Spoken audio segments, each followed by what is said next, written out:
program about this show on a Friday, by the way. Set for the weekend, everybody, and that weekend means kicking things off for the NFL at Lucas Oil Stadium on Sunday, Colts and Dolphins. We educate and entertain, Jake. We do educate and entertain. And in addition to that, Eddie Garrison. We speak things into existence. Bingo. We speak things into existence. And speaking things into existence, and this has been a week of speaking things into existence. I'm not one that sits around and wants to tout myself for the clairvoyance by which I speak, because I miss some as well. I was wrong once about something in 1978, for example. I missed a key word in the 1984 Allisonville Elementary School spelling bee in the finals. Every once in a while I get it wrong. But I speak things into existence. And I'm going to make a proclamation today, not one but two of them, about the Colts season, that we will see if it is speaking it into existence. But in addition to that, I'm going to recap what I spoke into existence for last night. And we have a loaded show today. The Caitlin Clark news is big. It came out yesterday, obviously, just as we were, I think it was right after we were on the air. Is that right? It came out literally right as the game kicked off last night. That's right. And then strategically timed, no? Good point. We have that to talk about. We have, obviously, the Colts to get to, the college football. It is a loaded program today, and we're going to cover all of it. But let me begin by rehashing yesterday what I said that came into existence. The NFL season kicked off. It was a beautiful day yesterday. It was lovely. It was nice. And the season kicks off, and it's in Philadelphia, and you have the Cowboys and the Eagles. And what did I say?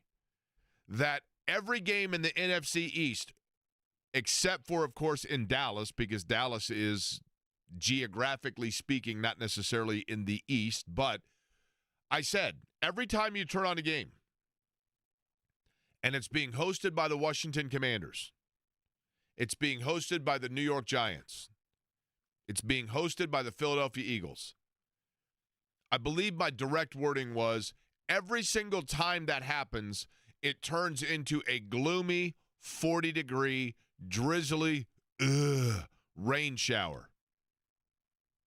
And what happens last night, but before the game even begins, and sometimes when there's minor precipitation, you say it is spitting. The NFL season begins with the gross, depressing vision of spitting indeed in Philadelphia. And then the game begins, and then what happens? But you have the delay and the weather delay, and now you've got like an hour of Chris Collinsworth, who I like.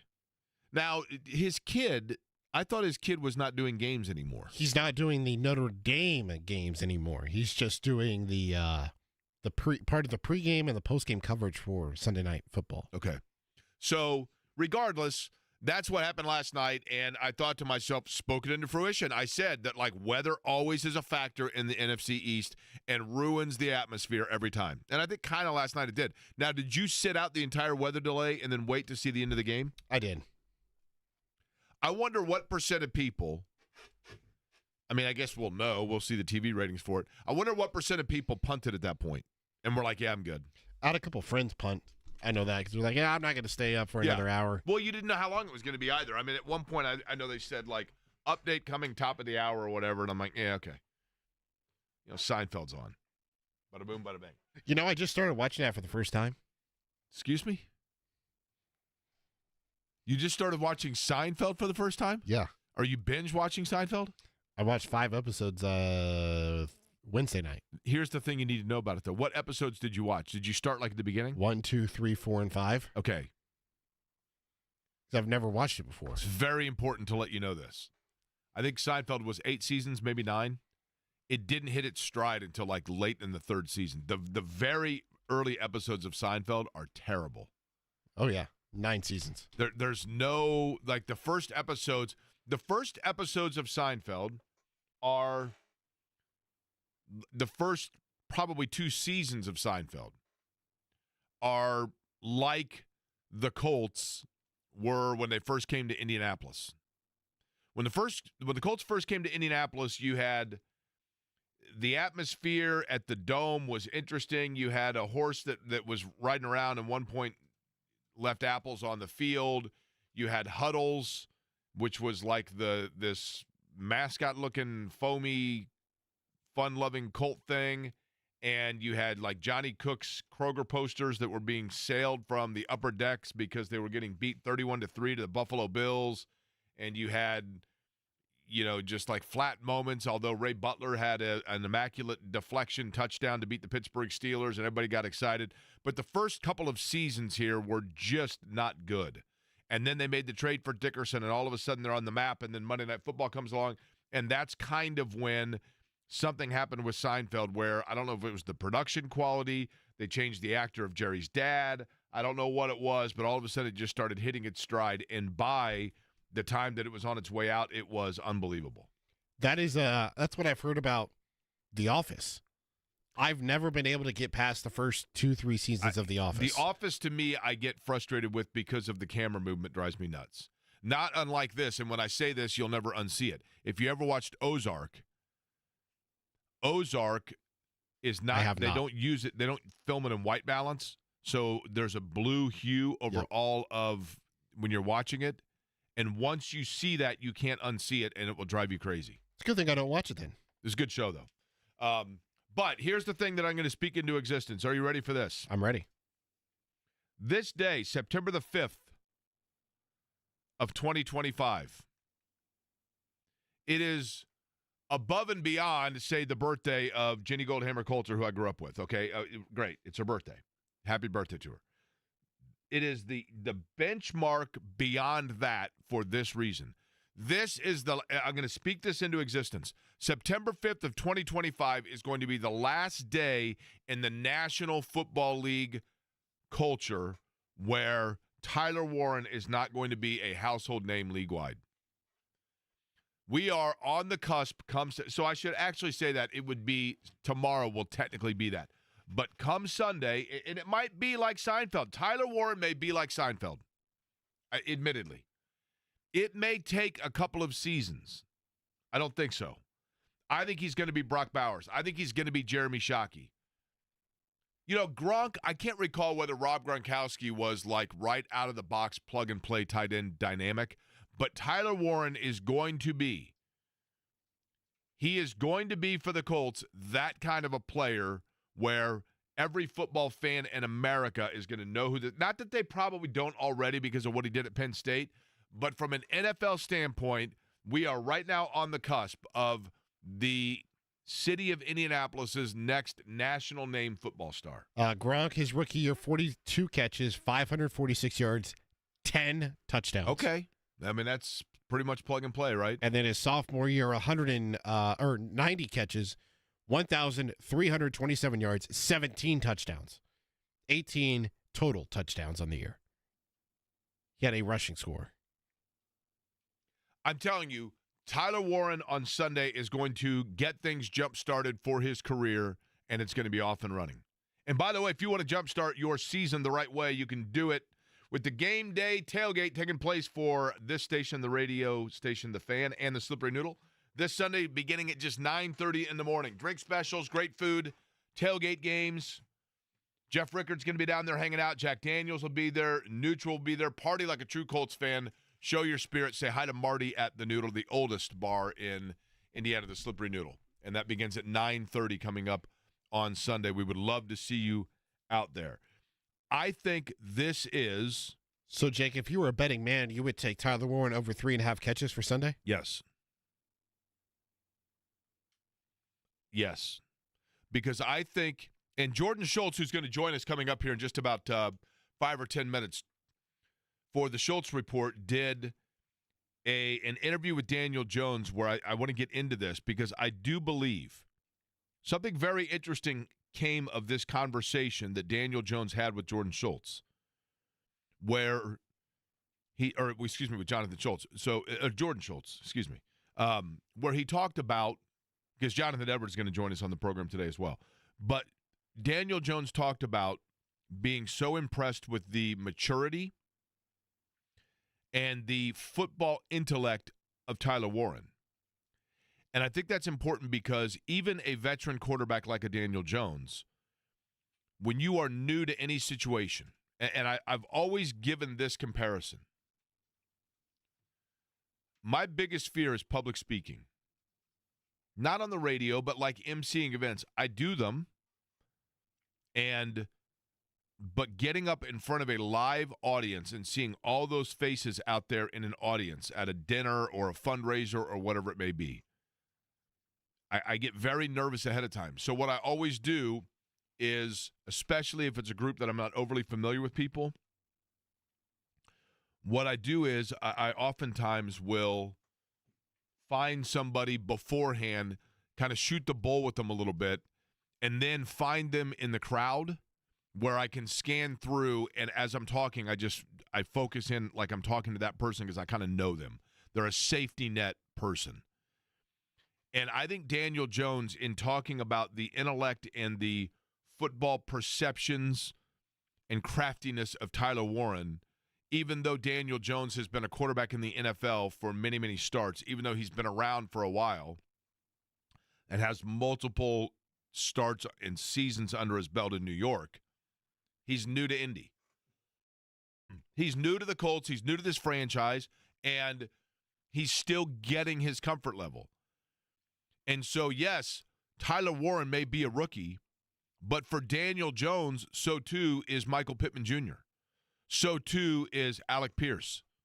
So too is Johnathan Taylor, because this is Daniel Jones's rookie experience with those players. They are all brand new to him. So for him, it's clean slate in terms of experience level or comfort level or familiarity with everybody on that offensive roster. And so therefore, when he is talking about how impressed he is with Tyler Warren, I think Daniel Jones is basically saying, this is my guy that I talked to before the event began to get familiar with. And that's who's going to be my safety net. And I think their ability, talking about the Colts, to get Warren in so many different areas, I think it's going to be more than just, hey, we're going to throw a over here, quick snap and bubble screen on the side of the tight end, or just a quick release 5-yard pass. I think they're going to utilize him in multiple areas. And I think that Warren's ability, or at least at this point, what they believe to be his ability to also recognize where those areas are that he can reroute where he's supposed to go and communicate that by looking at setups and defenses, I think that is something that they're going to tap into big time.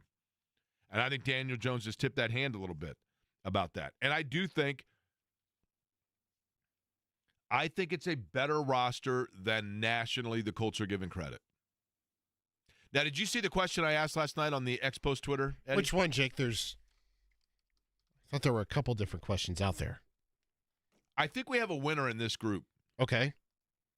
You have to pick one NFL franchise. Okay. And then we're going to put on you basically like an AirPod, okay, that's going to have also on it a camera. Okay. Kind of like a Shazam. Really? And it is going to, everywhere that you go, you walk into a coffee store and they have sports talk radio overhead. You walk into a restaurant and they have a game on the television. Okay. You walk through downtown or an airport and you see people passing you in a T-shirt. You have to pick one NFL franchise. Right now, Eddie Garrison in Indianapolis, Indiana. You have to pick one NFL franchise. And for every day of your life that you go without seeing or hearing any reference whatsoever in any way, shape, or form of this franchise, you can't see somebody wearing its hat. You can't see somebody wearing a T-shirt. You can't see a backpack with the logo on it. You can't hear it mentioned on a sports talk radio program. You can't see it on a television screen. You can't have your neighbor say that he was getting ready to go watch their game. Nothing. For every day that you go without any reference whatsoever of this franchise, you, Eddie Garrison, get $1,000. Okay. What franchise do you pick that ultimately nets you the most money before the game comes to an end? The Carolina Panthers. Okay, I think that was the second highest answer. The problem being, in this market, I don't disagree with you from a national standpoint, but in this market, number one, obviously we have a sister station in Charlotte, and so we hear a little bit about the Panthers that way. But also because of the fact that Bryce Young is a quarterback that was in the mix when Anthony Richardson was selected, there are still some eyes on that. I don't disagree. But there is a different franchise that was the winner in my survey, and there was another franchise that was mentioned where I thought people are pretty smart cookies.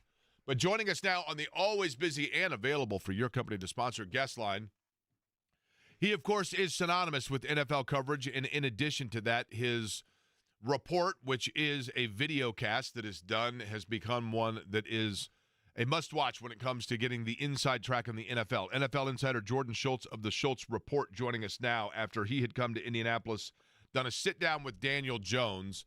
And I'm going to get right to this, Jordan, and that is, I thought you asked a really good question to Daniel Jones, which is, did he get a fair shake in New York? Now, in Indianapolis, we're more concerned about, obviously, the shake he's going to get with the Colts now that Steichen has selected him the starter. Is this a franchise and a roster around Daniel Jones that allows him to just kind of game manage and feel his way into it because they have balance offensively?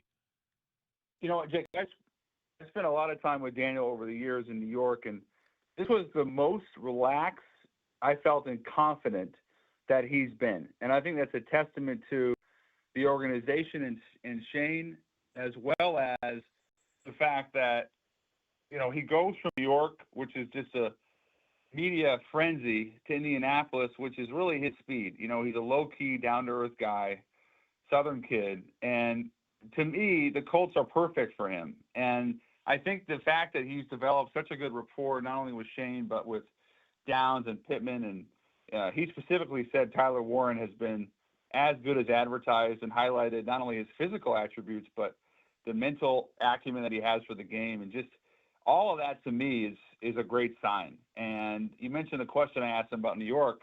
His response, I thought, was pretty mature in the sense he basically said, a lot of the onus has to be on me. I'm the quarterback. I didn't play well enough. And, things in New York, other than the one playoff year when they beat Minnesota in one playoff game, they did not go well in New York, especially at the end. He needed a fresh start.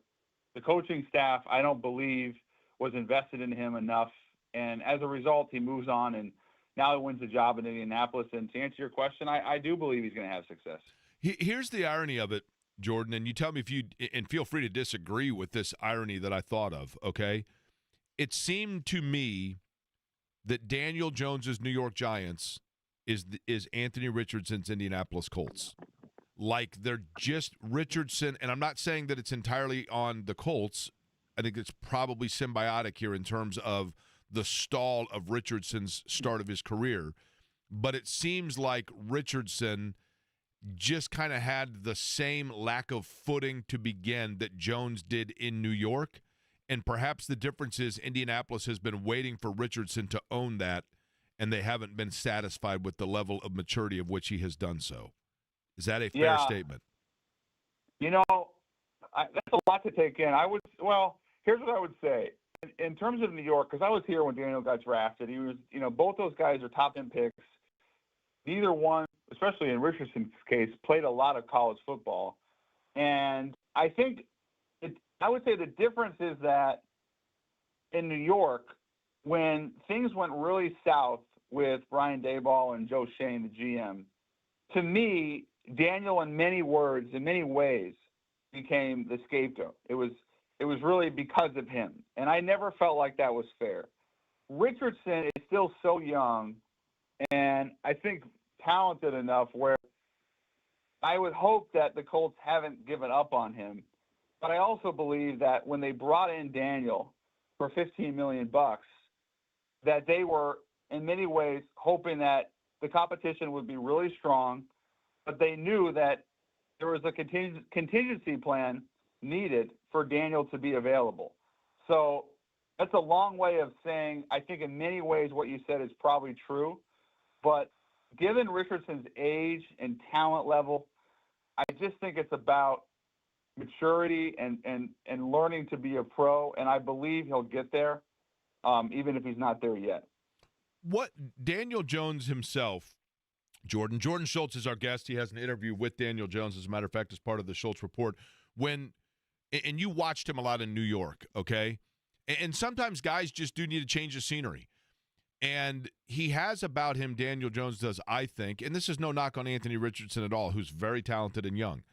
Jones seems to have, to your point, this composure about him where maybe the rigors that he's gone through, now Indianapolis benefits from that because he just has a better idea of what to do when the arrows are flying past him. But when you look at this offense and Johnathan Taylor behind him, do you believe that Indianapolis is going to utilize and focus with Johnathan Taylor and just have Jones be the game manager? Or does Jones try to take advantage of the weapons he has in space to then open up Johnathan Taylor? Did you get any indication from him which way they'll go with that? The indication I got was that I think they're further along, and I think this on both sides, especially the Colts. I believe they're further along at this point heading into week 1 than they thought they'd be. I don't know how to quantify that as to how many throws or how many, big opportunities down the field he'll take. But the reason I say that goes back to what I was referencing earlier, Jake. He's just so confident right now. And I asked him about Shane specifically because obviously Daboll was known in New York as an offensive guy. But I think Shane is even more innovative. And the ability, what Shane did with Jalen Hurts in Philadelphia needs to be studied. This was a guy that a lot of people didn't.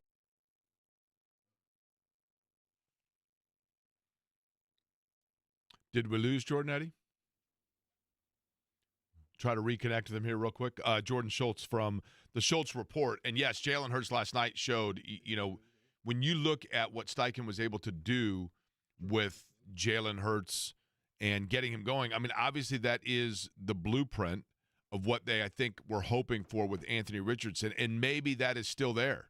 Maybe that's still there. But to me, Hurts is a guy that was so impressive in college because not just of what he did at Alabama and then being able to do that at Oklahoma, but rather I go back to with Jalen Hurts, and I think this is something that should have moved him up a little bit in the draft even. When he was removed in the national title game for the sake of Tua, and Tua throws the touchdown, and Hurts looked like he was the guy that had thrown the touchdown pass. He did not care one iota, in that moment at least, about what had taken place for him or the trajectory of his time as the starter, but rather what he was more focused on is the fact that his team had just won the national championship. And to me, that was so impressive, and it showed a coachability. And yes, he went from that situation and opted to go elsewhere, but I'm not saying that coachability doesn't exist with Anthony Richardson, but with Richardson, we haven't been able to see it because there was just the limitation of reps at Florida. And so that's the one thing that made it difficult, I think, to know whether or not the Colts had a quarterback in that situation that could have the same kind of response to the coaching Steichen was providing, because we just didn't have a baseline to understand or know in that scenario. But the other thing that Jordan touched on there, and I think it's important to just kind of hone in on, was the relaxed and the comfortability, if that's a word, for Daniel Jones in this environment. And in the interview, Jones talks a lot about, he's right, he talked a lot about Indianapolis, and I thought it was cool that he said, man, it was so much fun with the Pacers run. That just showed an awareness of environment.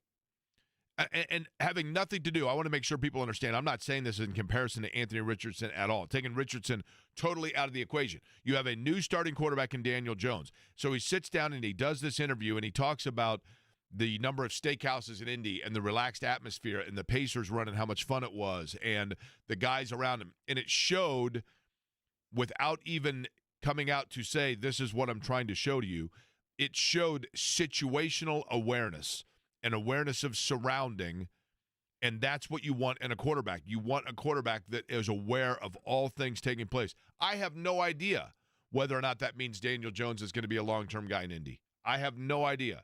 I don't know that anybody knows that. But at the very least, he is exhibiting the recognition ability that you want out of a quarterback. And that's the thing that I thought the interview illuminated. Again, it is the Schultz Report where the interview is with Jordan Schultz, and pretty good stuff with Daniel Jones. And yes, I totally understand at the same time why people are going to say, well, wait a minute, like, why does this guy get airdropped in and get this interview, and yet he doesn't do local interview? I get all that, but he has a history with Daniel Jones because of the time in New York, as he talked about. And it is a good interview, and I think it shows in forecasts why there could be some. When I say optimism for the Colts, I don't mean that I think that they are going to be this year's Washington Commanders. I don't mean that this is going to be Andrew Luck's rookie year where all of a sudden you're like everything goes their way and everything bounces their way and bada boom, now all of a sudden you're in the second round of the playoffs and winning a playoff game. I don't mean that. But foundationally, is there something there that you can build upon, whether it be with Jones or Richardson next year or whatever else? I think this roster, barring injury, does have that. And I think they're going to win, and this is what I mean when I say I speak it into existence. When I speak this into existence for the Colts, you're going to be happy with it. And I will tell you which two franchises, just before we began, I was thinking of when I said there's one that's the clear-cut winner of the game, and there's one that others mentioned, and I thought, you know what? There's a reason why that's a great answer. And I'll tell you all three of those things next.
things right here for the Colts that I'm going to speak into existence. And I am probably more bullish on them than most. But when I look at this Colts season, and in particular this team, and by the way, thank you to Jordan Schultz. Somebody said it sounds like I said George Schultz. Jordan Schultz.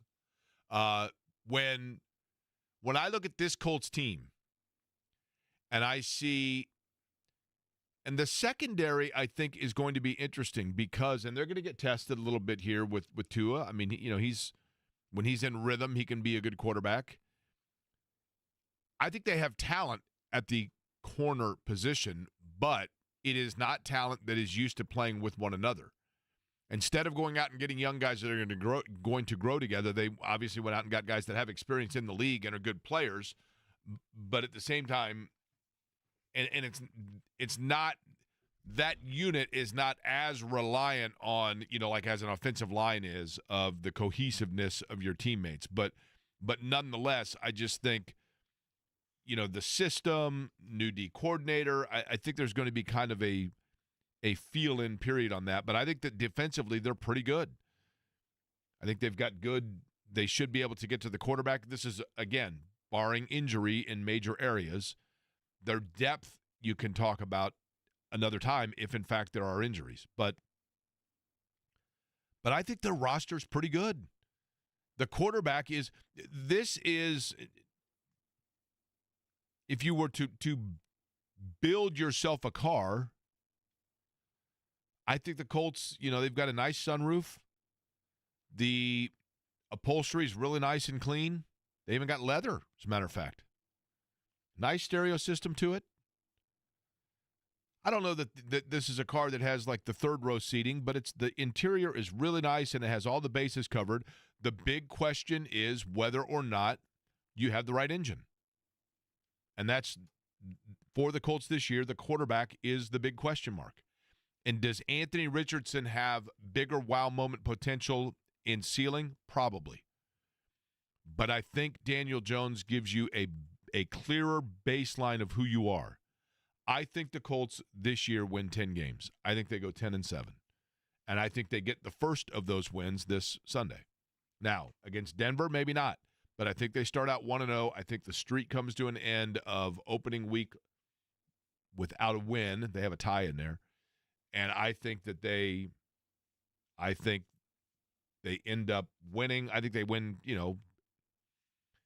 in just a non-sexy fashion on Sunday, but a win's a win. And I think they get 10 wins on the year. Now, the question that I asked, Eddie, and I'll restate the rules here one more time for those that are just joining the program. Where have they been? You get to pick one NFL franchise. You pick one NFL franchise, and you are going to be – they're going to put on you some sort of a Shazam device that also has a camera on it. And when you pick this franchise, it is going to register if you go an entire day without seeing any reference in the American culture at all of the franchise you chose. You cannot see somebody wearing a T-shirt of it, a hat of it, a backpack of it. You can't hear somebody mentioning it on the radio overhead. You can't hear somebody mentioning this franchise in line at Kroger. You can't hear somebody say that it's their kid's favorite team. Nothing. The second, for every single day that you go without any recognition or acknowledgement in any way, shape, or form, even at no fault of yours or no seek of yours, for every day that happens, you get $1,000. What team do you pick that gets you the most money? The Carolina Panthers. And that's a very good answer, and I think probably one of the 3 or 4 best answers. When I did this on the Expos Twitter, the team that got the most response, without question, and it's not close, and there were hundreds of replies. I know what team this is, and I'll explain why they weren't my team of choosing. Go ahead. The Arizona Cardinals? That is the team. Now, I think there is a clear-cut winner, even that's not Arizona or Carolina, and I'll explain. But go ahead. You tell me why you did not go with Arizona. I didn't go with Arizona because of Marvin Harrison Jr., number Fair. 1, and Kyler Murray. Fair. Number 2, they play week 4 on primetime. They're on Thursday Night Football against Seattle. Okay. So they would get that primetime mention, Okay. and they would get the recognition, the talk about, and the promotion of it. Whereas Carolina's not until week 12, so I've got 11 weeks of raking in that cabbage. Okay. Now, the team that everybody said Arizona, and it's kind of like when something is labeled as and is the automatic assumption answer for most obscure, it then becomes the least obscure because everybody knows it as the answer for most obscure. So Arizona, in this case, everyone's like Arizona, Arizona, Arizona, which shows that in some way, shape, or form, Arizona was on their mind. The team that somebody said, and I thought to myself, bingo, there it is. Because I didn't even think of that as a potential answer because they're that out of sight, out of mind. And I have no idea when we're going to hear about this franchise again. Do you have a guess, Eddie? Tennessee? No, because they're in the Colts division. I didn't know if you were going. If you were not in an AFC, here's the thing. The Colts are in the division, and that's part of the purpose of the game here, to show and illustrate that the Colts division,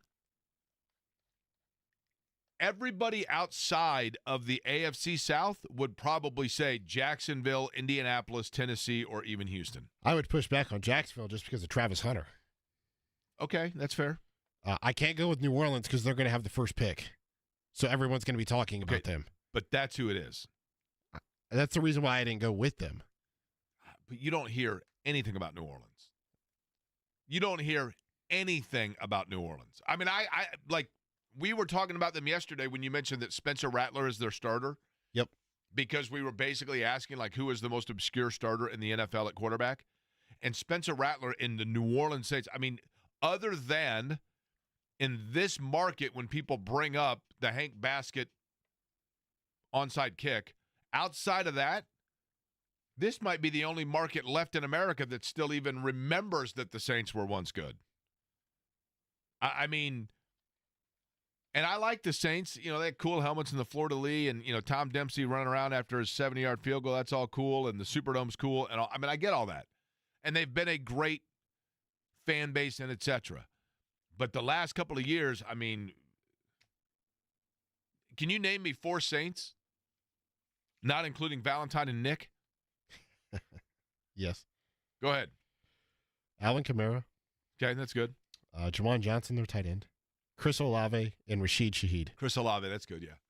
Shaheed, by the way, on the Aquarian Company Fantasy Football League, I have him.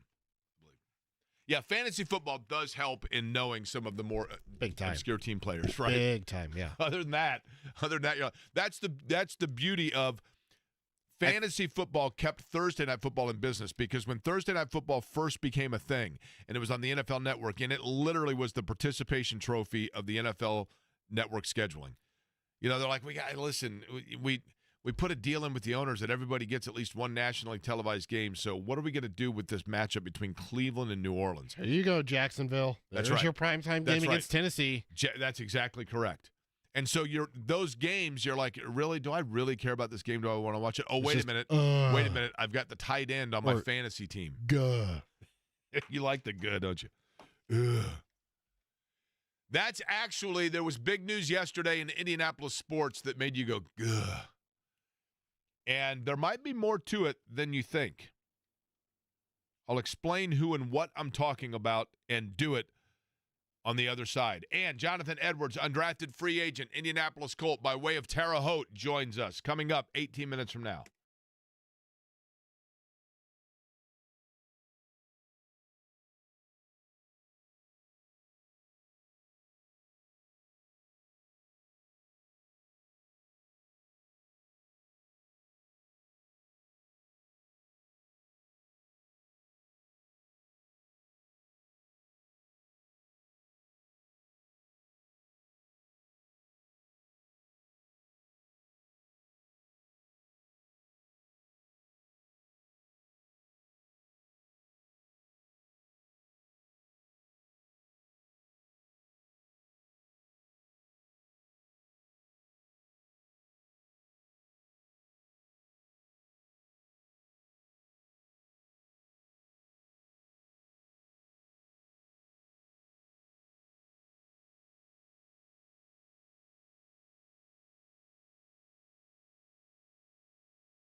Every time I hear Eddie Money, I think of a tribute to the late, great Jersey Johnny, who would be thrilled to know that his Colts are getting underway on Sunday at Lucas Oil Stadium. And Jers, of course, I think most of you know of Jersey Johnny from his time on this radio station. Jers was, even though obviously from New Jersey, was passionate Hoosier through and through and would have been thrilled with the season at the beginning of the year and the trajectory and the expectation and excitement for the Indiana Fever. But that obviously now, I'm not going to say that that's changed. As a matter of fact, Stephanie White going to join us coming up just about 30 minutes from now.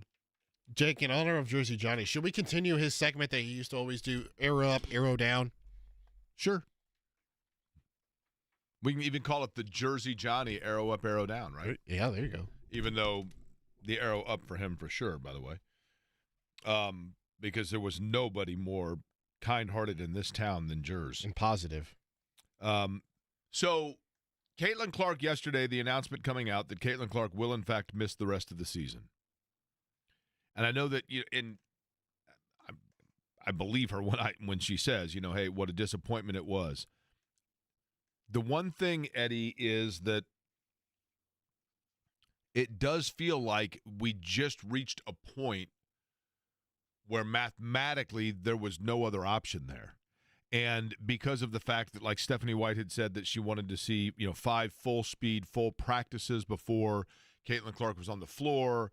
And, those things are tough because they didn't have so many opportunities because of the scheduling and everything else. And you just kind of got the impression that even if Caitlin Clark had gotten to the point from a health standpoint where the groin and the bone bruise in her lower, I think it's ankle, were healthy, that the conditioning wasn't going to be where they wanted it to be. And the thing about all of that, I know this isn't a factor. I know it's not. I 100% know it. But I can't deny that I thought it. And that is the Fever right now, and you correct me if I'm wrong, Eddie, but I believe the Fever have a game-and-a-half advantage on the final playoff spot, correct? Yeah, they're 8th right now, and Los Angeles lost, so they got some help there. Yeah, so I think it's a game-and-a-half cushion, right? Yeah, let me look. Correct me if I'm wrong on that. But when you look at their schedule and 3 games remaining. Yeah, game and a half. Chicago tonight, then at Washington, and then Minnesota. So 3 games remaining, game-and-a-half cushion. And yes, I mean, it looks like they are going to I think they're going to make the playoffs. And they owe it to the roster of players that are there to give them every chance they have and every opportunity and every advantage they can get to win. That roster, yeah, sure. You don't have Caitlin Clark. Sure, you don't have Chloe Bibby. Sure, you don't have Sydney Colson. Sure, you don't have Sophie Cunningham. Sure, you don't have Ari McDonald. I get all that. But you still have Kelsey Mitchell. You still have Tosh Howard. You still have Aaliyah Boston. You still have players that have done everything they can to try to win for you. And so you owe it to those players to say, we are still all in on winning. And so that would lead you to believe that if there was even a percentage of a chance that Caitlin Clark could play, that she was going to play because you want to win. Having said that, there is an element of human nature. And I know, I mean, in my heart, fundamentally, I know this was not the reason for it. But if you look at what they would be able to do in the postseason if Caitlin Clark comes back and hasn't played in however long it's been, and you say, okay, so we're going to bring her back when she's not 100%, do you think about what happened across the street? And I say across the street, it's the same ownership franchise. And the Fever, by the way, and I want to talk to Stephanie about this as well, their complex, which is going to be state-of-the-art, is really starting to take form and take hold. Broke ground yesterday. What's that? Broke ground yesterday. Right across the street and where the old jail was. And I do hope there's a plaque from where I spent the night in that facility. But does she know about that story? You know what? She might be able to help me get the plaque erected. I'll ask her.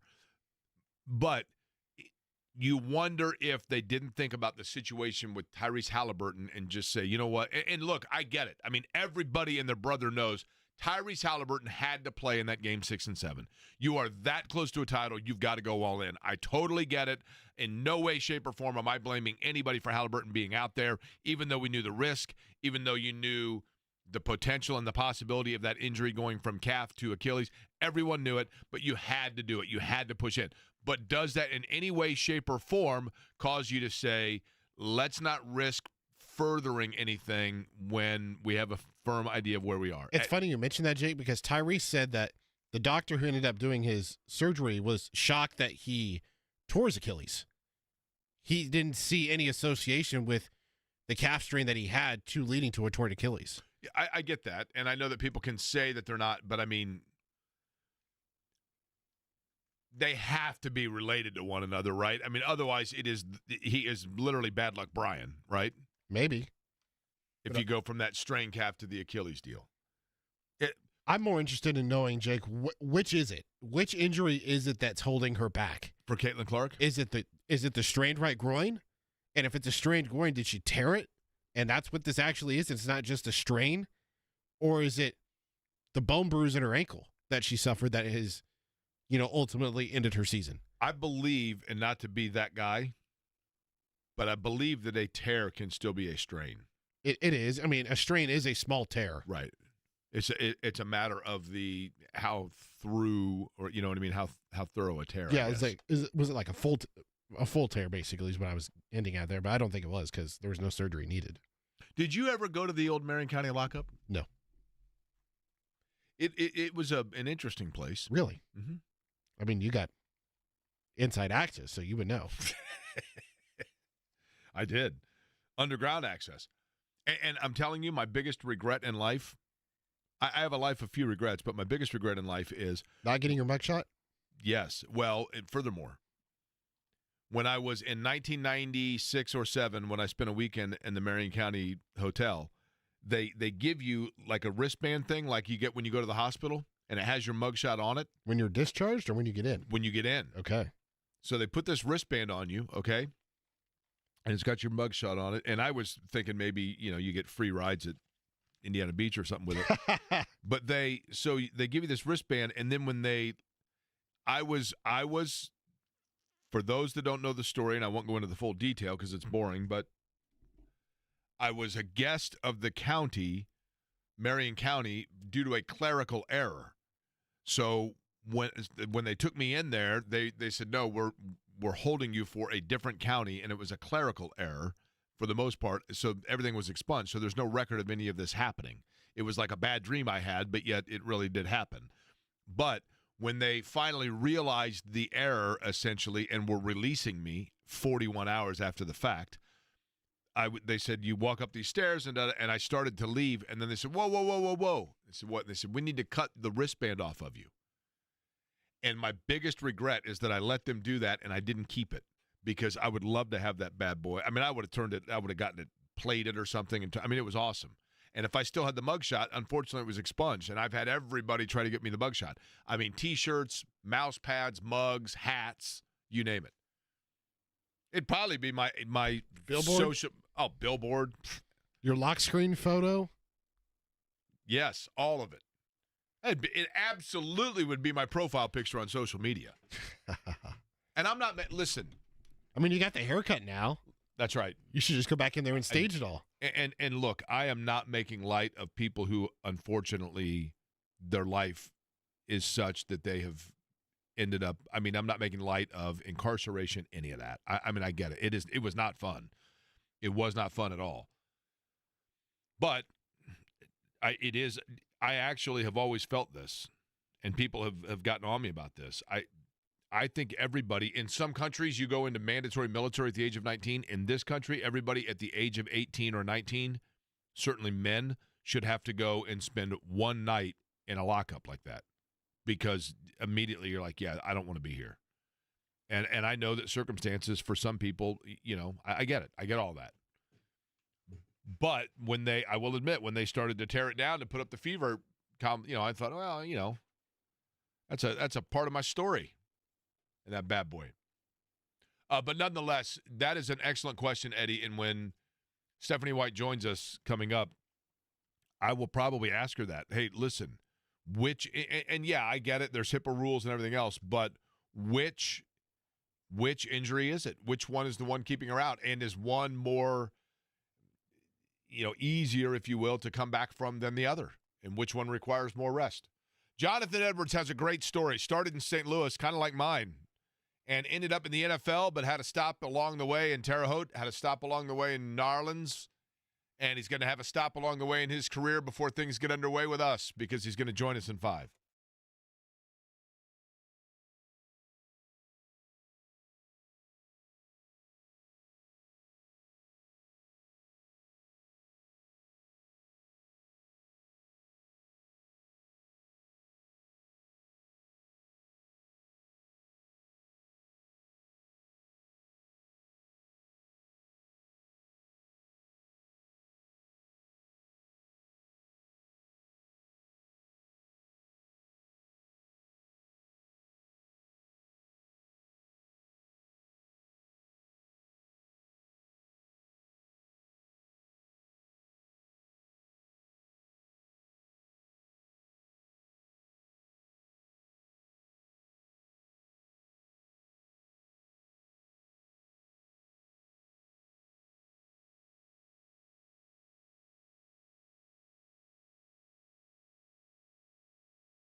Johnathan Edwards has there was a Johnathan Edwards.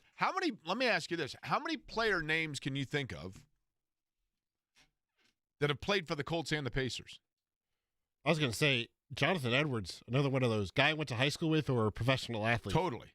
Now, what's interesting is Johnathan Edwards went to Parkway North in St. Louis. And in St. Louis, where you went to high school is a huge thing. And there are a lot of great athletes that have come out of St. Louis. But oftentimes, St. Louis has a huge parochial school influence. And a lot of times when players, like great players, I'm not going to say they're recruited, but they end up at one of the parochial schools, whether it be CBC or DeSmet or a lot of the different, Catholic and or private schools, Jesuit schools throughout the St. Louis area. Jason Tatum, David Lee. I can't remember where Larry Hughes went to high school, but he also he might have been CBC, Christian Brothers. I can't remember what the other C stands for, but either way. But Parkway North is, just one of the bigger public schools in St. Louis. I would say it probably is like a North Central or Lawrence North or whatever it may be. And that's where Johnathan Edwards went to school. Now, what I want to know is the journey that he took, because he was not highly recruited out of high school. And not being highly recruited out of high school and then getting into the NFL as an undrafted free agent, I want to know how much of that journey of having to prove himself in college kind of factored into how he ended up here. But there is a Pacer player also named Johnathan Edwards, I believe. Am I correct in that? That played in the MAC, like Kent State maybe, a center that played a year or two and got some mop minutes like in the Brawl era.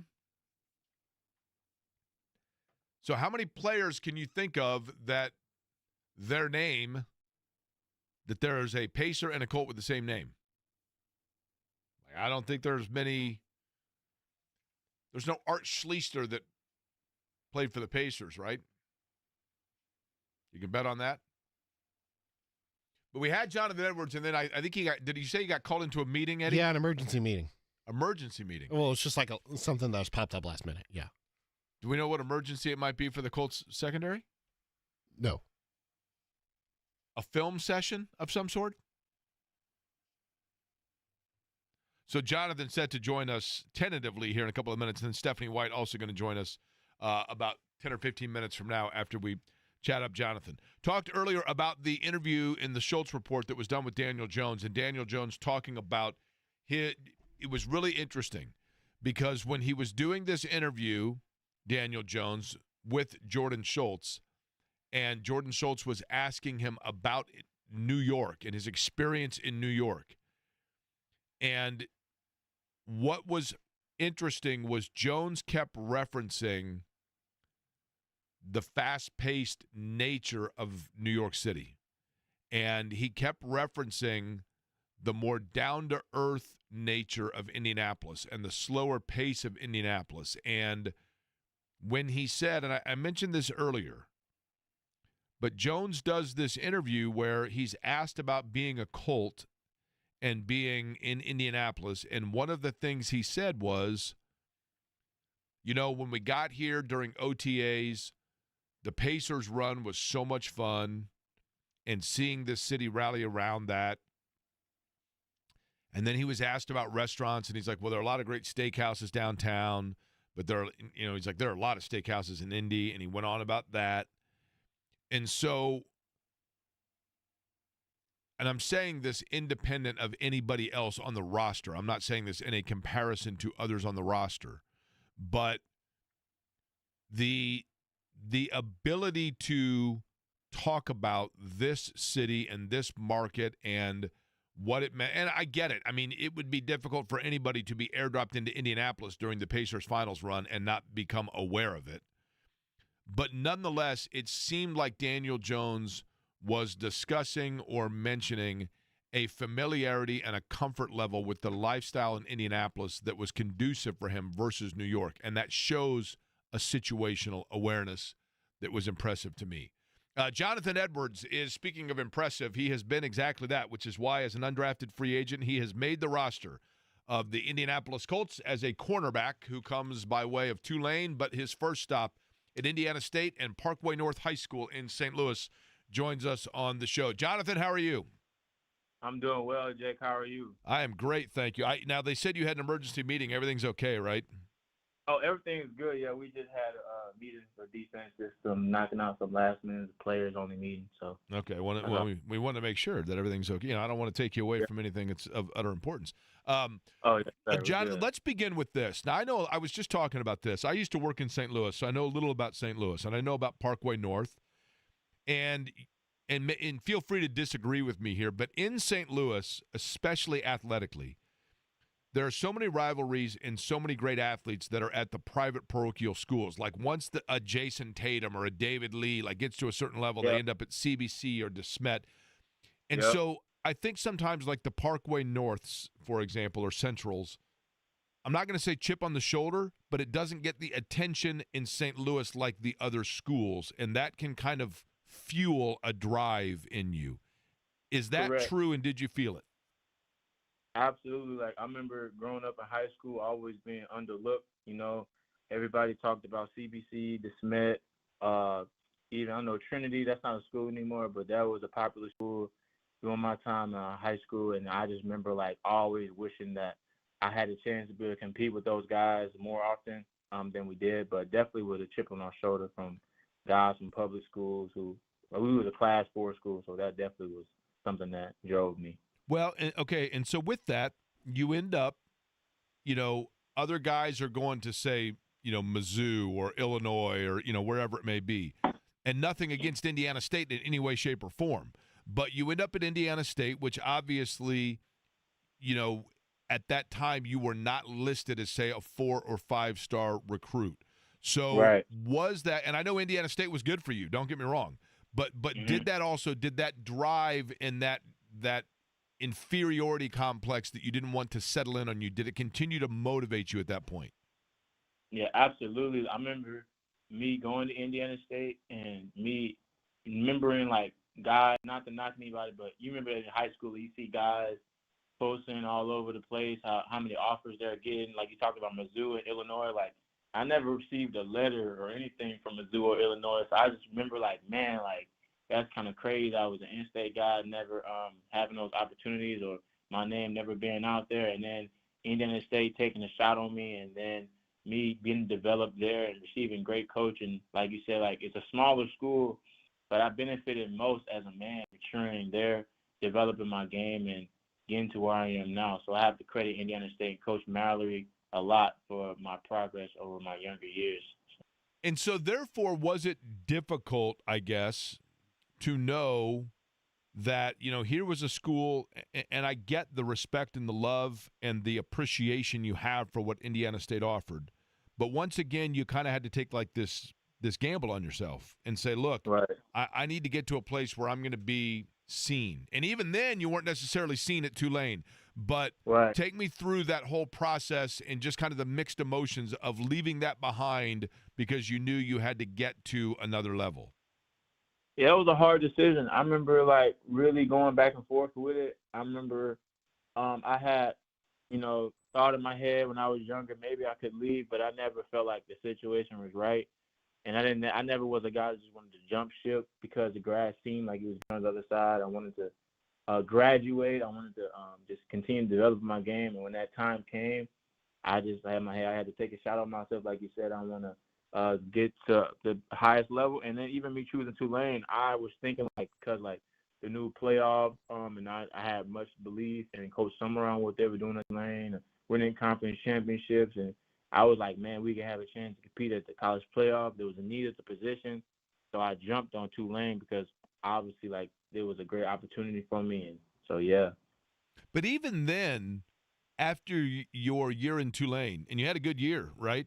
But after that year in Tulane, you still had to kind of chip away and let other guys get seen before you, right? Yeah. yeah, it's just kind of been my story. Like you said, like having having just a like a sort of like have to be patient. It's being patient and it's grinding and keeping my head down and not trying to look at anybody else. Staying in my own lane. That's been the same song I've been singing all my life. So it's like that's my motivation now. Like staying ready, staying the course, and keeping my head down and just working.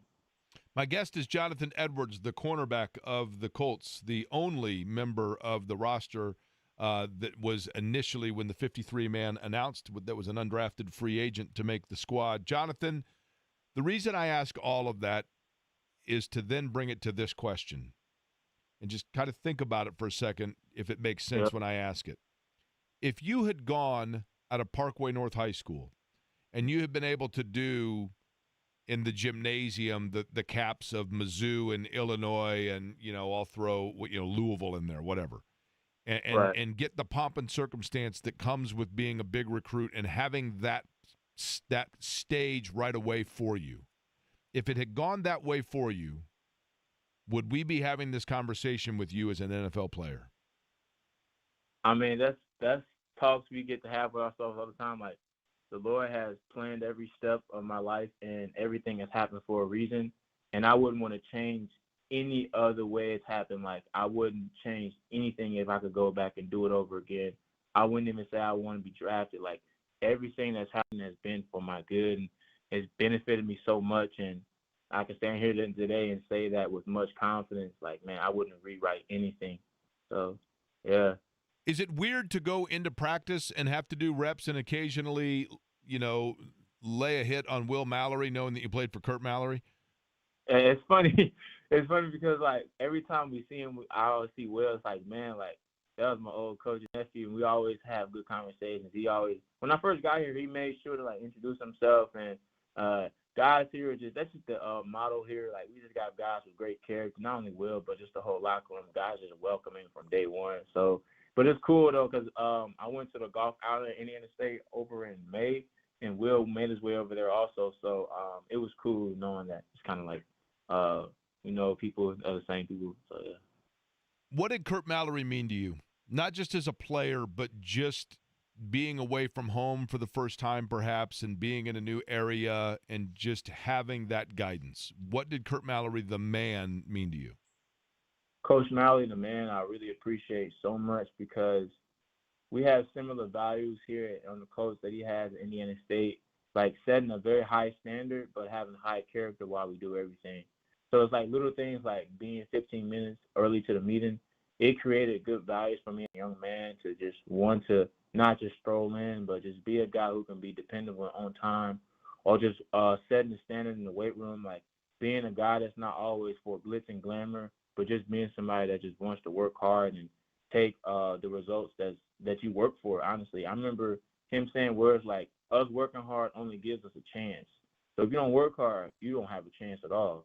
But even if you work hard, winning games is hard. So I just remember stuff like that, like saying, like, that's the least we can do. Working hard is the least you can do to give yourself a chance. So little things like that, I take away a lot. So, Johnathan, I could probably sit here and talk to you for 3 hours. I know you got places to be and things to do. I did want to, and I appreciate it. I think it's a great story, right, and all of it. I'm curious of this in conclusion.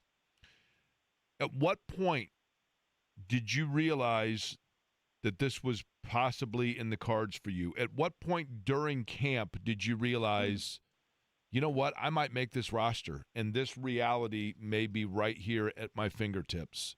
When did you realize that you looked like you were going to be an NFL player?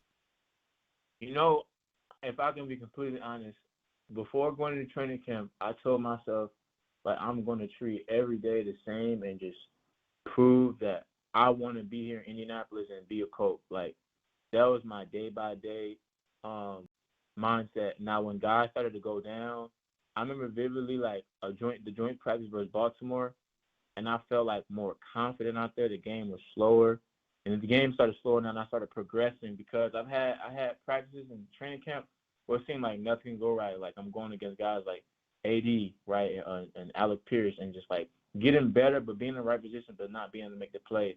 But I feel like the turning point for me was, like, the first joint practice first the Ravens and then going to their first preseason game and then the second preseason game, like that's where I felt like I started to get my groove and started to take off from there and then finishing strong like I did the last week. So I would say that that key moment was, like I've been saying, was that first joint practice with the Ravens. So, yeah. Why the Colts? I mean, when it came, how many different franchises reached out to you out of Tulane to offer you the opportunity, or was it kind of the Johnathan Edwards story? This was the place, the one place that reached out. It was a good amount of teams that reached out to myself and my agent about me getting the opportunity to go on their team. But really what stood out about me with the coach is just the coaching staff. They were the only team that gave me a 30 visit, invited me over. Like, I came in right away, and I felt like I clicked really well with the coaches. I love, like, the first thing we seen, like, all over the building is them prioritizing character and being time. Like, those little values I've been used to all my life. Like, even when my parents been trained up that way, like, it was so attractive to me. And then I just liked what the coach stood about and just, like, the direction they're going in. So that really was what won me over. Well, Johnathan, listen, it's our job in what I do to have an objectivity and to not have favorites, not have rooting interest, those kinds of things. I have never owned a Colts jersey, but if I do, it might have to be a 35. I'm all in, man. I'm all in on this. I'm pulling for you, and we look forward to having you 3 times a week on the show over the course of this. I'm kidding there, of course, but I do appreciate it, man. Anytime you need me, man. I appreciate you so much for having me. It's an honor, truly. Well, we appreciate it. Go Trees, go Green Wave, and go Colts. Yep. Johnathan Edwards, the corner for the Indianapolis Colts. Appreciate it. Thank you.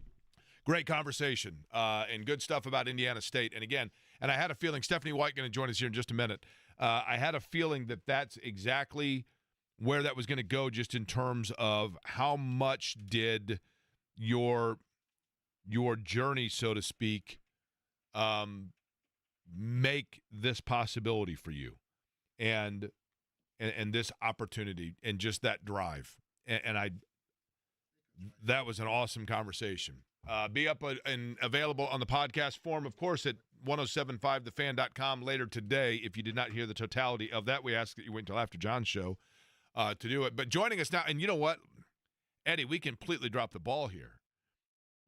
When we booked and scheduled for Coach Stephanie White to come on, because it's not right at the top of the segment, we can't do our typical musical bed intro. And I actually, and maybe this was actually the sports radio gods looking down upon us, because Coach White had requested Taylor Swift. And that means really no Swiftie intro, right? No Swiftie intro, but she joins us nonetheless. Stephanie, I apologize. I didn't think about the fact that we're not coming right out of a break and we don't have Taylor for you. No. Sorry, we lost you there for a second. Now, go ahead. I'm smelling a conspiracy right now. Well, listen, my apologies. What we will get, I've got nothing against Taylor Swift. Now, are you a Taylor Swift fan per se, or is it just because she's been in the news? Well, I'm a Taylor Swift fan. My kids, especially when they were young, we would sing Taylor Swift in the kitchen all day long. So, yeah, Taylor Swift fan. But, yes, of course, she's been in the news, so we've got to send out a congratulations, right? Okay, fair enough. Was Caitlin Clark okay when the Travis Kelce engagement came out? We know she's a big Taylor Swift fan. She was definitely celebrating. Okay. She's a big Kansas City Chiefs fan, so, I mean, what more could she ask for? That actually, yes, because of and for those that don't know, Caitlin Clark has been a Chiefs fan, I believe, growing up because of her, in Iowa. That's kind of Chiefs territory. Let's get to that, which is obviously the elephant in the room. Coach Stephanie White of the Indiana Fever, and that is the announcement yesterday that Caitlin Clark will miss the remainder of the season. At the risk of being elementary with this, would this decision have been the same if, for example, the situation was different with the rest of your roster and you were 100% healthy and she was the only missing piece, etc.? Yeah, it would have been the same. I mean, we're at that point where, we want to make sure that we are putting Caitlin's long-term health and wellness above everything else. And, making sure that she's 100% healthy and ready before she returned was the priority. And, unfortunately, we've run out of time to get her ready in the way that she would need to be ready at this time of year. Which injury is it that is holding her back? I mean, essentially the original injury in July, the groin, and you think about, with the ankle, we don't really know because she's been rehabbing both congruently, so we could have been in the same position. It certainly slowed the progress, but at the same time, with soft tissue injuries and everything else, it's just they're so tricky, and Caitlin's been doing her part. I mean, she's been trying incredibly hard in the weight room, working on the floor to get ready because the intent was for her to return, and we've just unfortunately run out of runway. I look at it. Stephanie White is our guest, the head coach of the Fever. And, Coach, I look at it, and you tell me if there's an element of this that is true. I know that you're disappointed for Caitlin Clark. I know that Caitlin Clark's disappointed. I know that you're disappointed for the fans, and I know the fans are disappointed.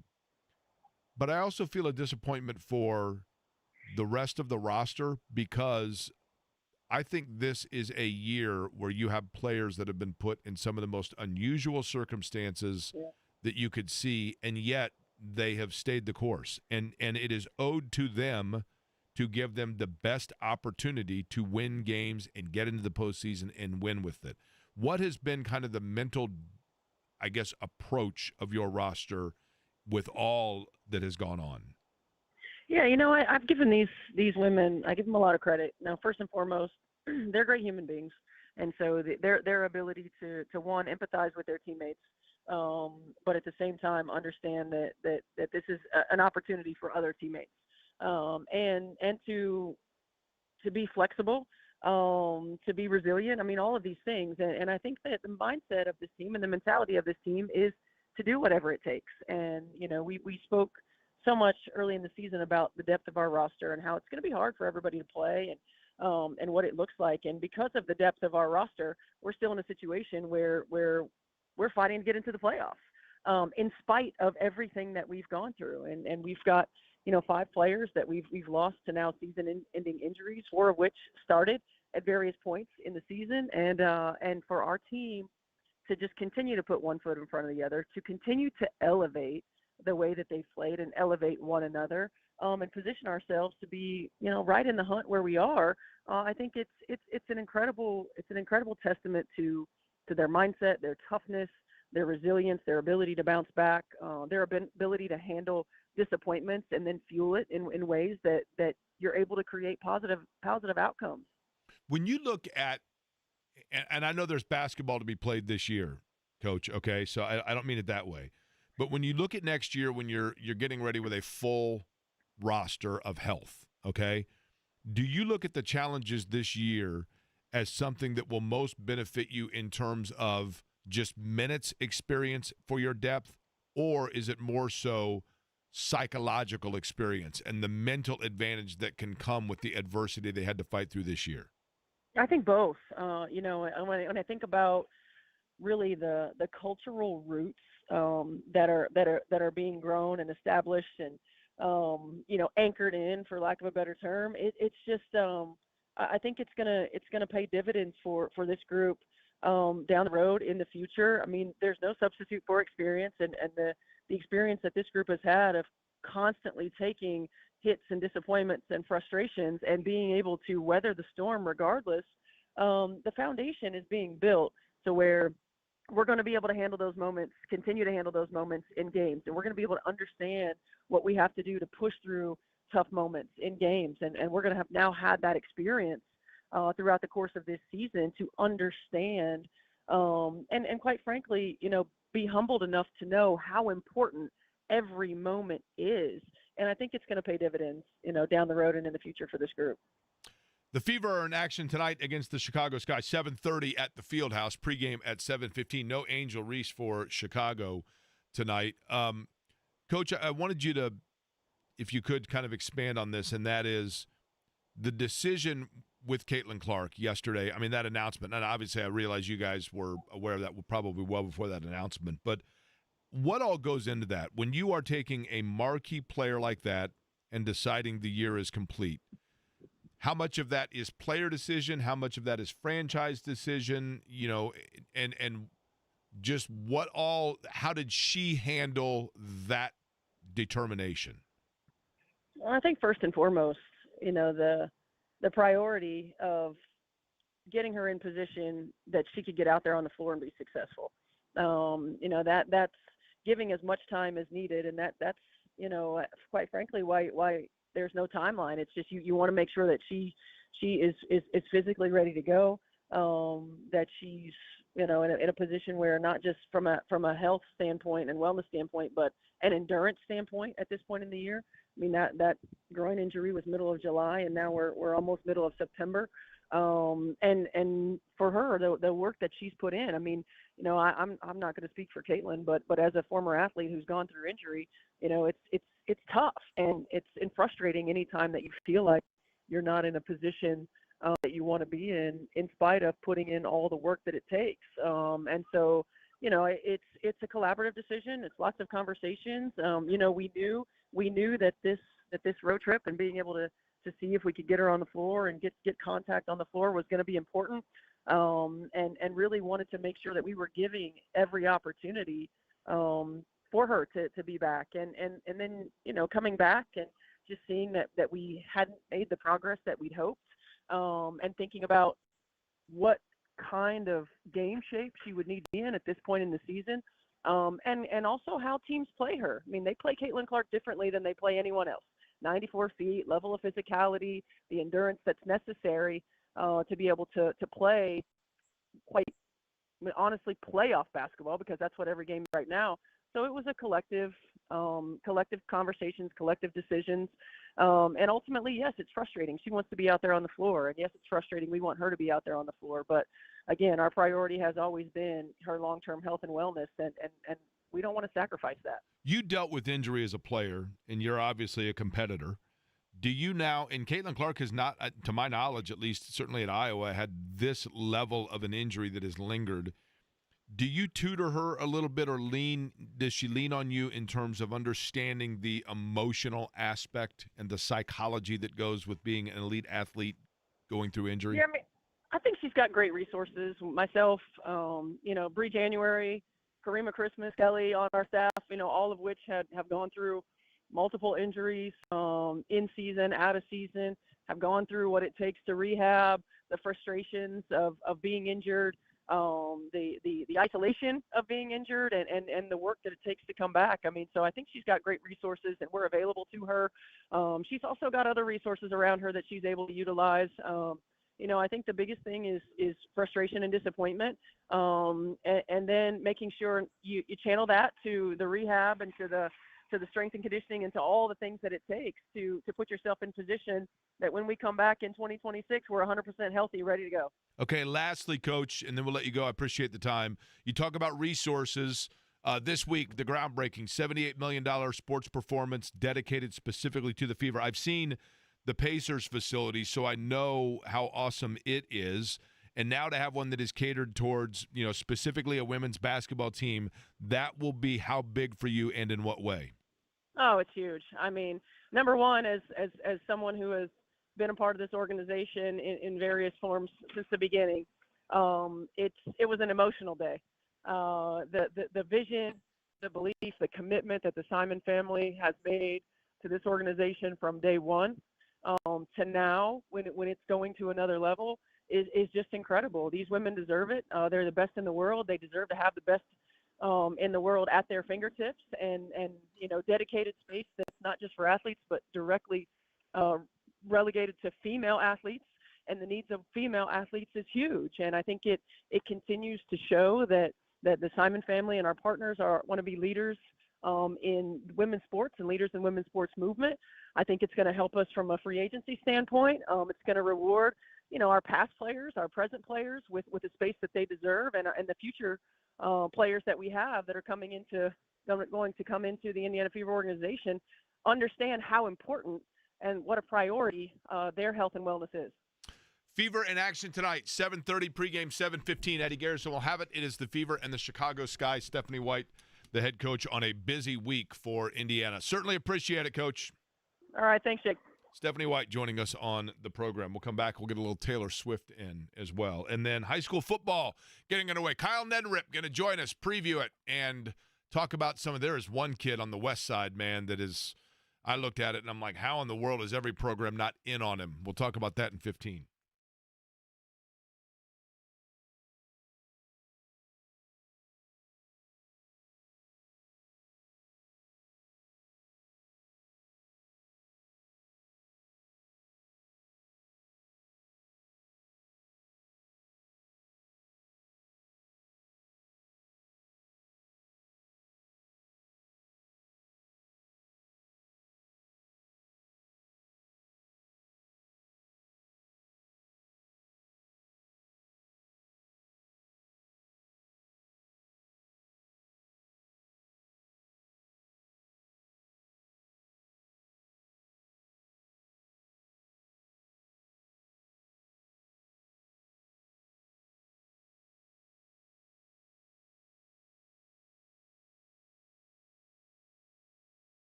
All in on Johnathan Edwards. I'm telling you, and listen. I'll be totally honest about this. I think I've changed a lot over the course of my career, and it was a different era when I started in sports television, sports media, sports radio for that matter. It was a different era, and I'm not saying that it was right versus wrong now, any of that. It was just different. And the fact that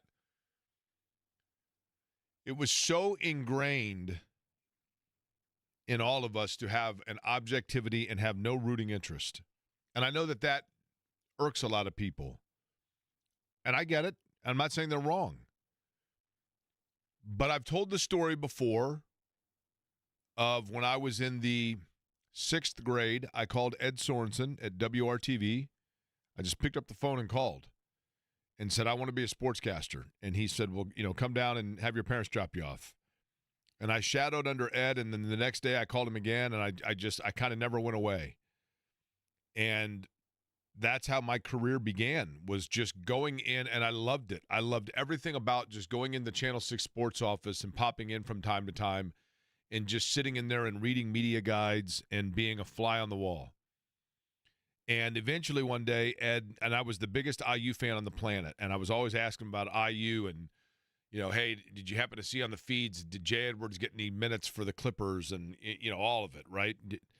And Ed said to me one day, look, you don't know where your career is going to take you, but wherever it does, if you end up back in Indianapolis, you can't be a face-painting pom-pom waver, because not everybody in Indianapolis is an IU fan.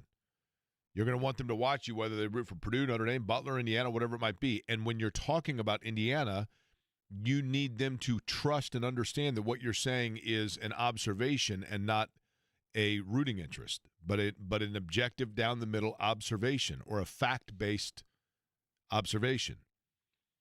And that's when he said to me, you need to pick a team that you will likely never cover and let that be your sports fandom outlet.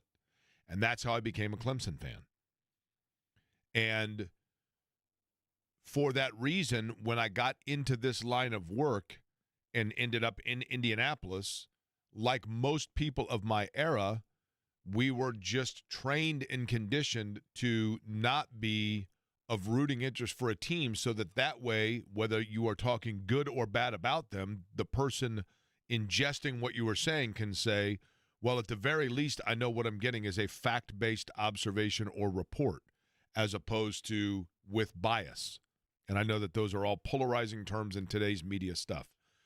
But because that was the way that I was conditioned for so many years, especially when I first got in the business, I was almost overcompensatory to being objective, maybe even to the point of forcing myself to be almost cynical because I didn't want to be a pom-pom waver.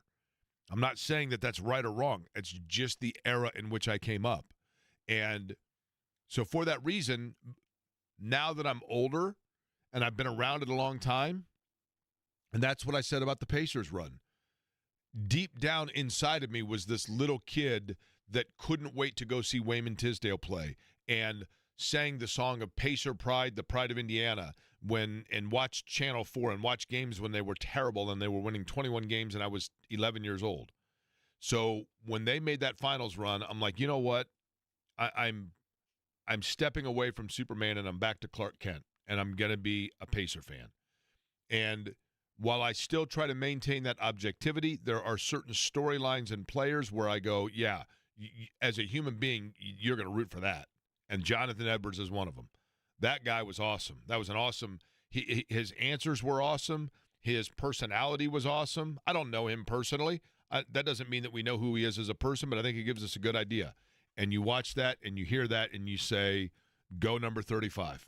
Let's go Colts. Let's go Johnathan Edwards. Jake, something that always stands out to me, we talk to so many players, whether that's, Colts, Pacers, or you name it. there's like a level of like he respects other people because he actually said your name. Like he made it out of Totally. his way to like, yeah, Jake, yeah, this, yeah, that, instead of, just completely ignoring it. Yeah, I think It's just the little things like that. You're right. Totally. Kyle Neddenrip joins us next.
Big slate of games in high school football upcoming. It's a Friday.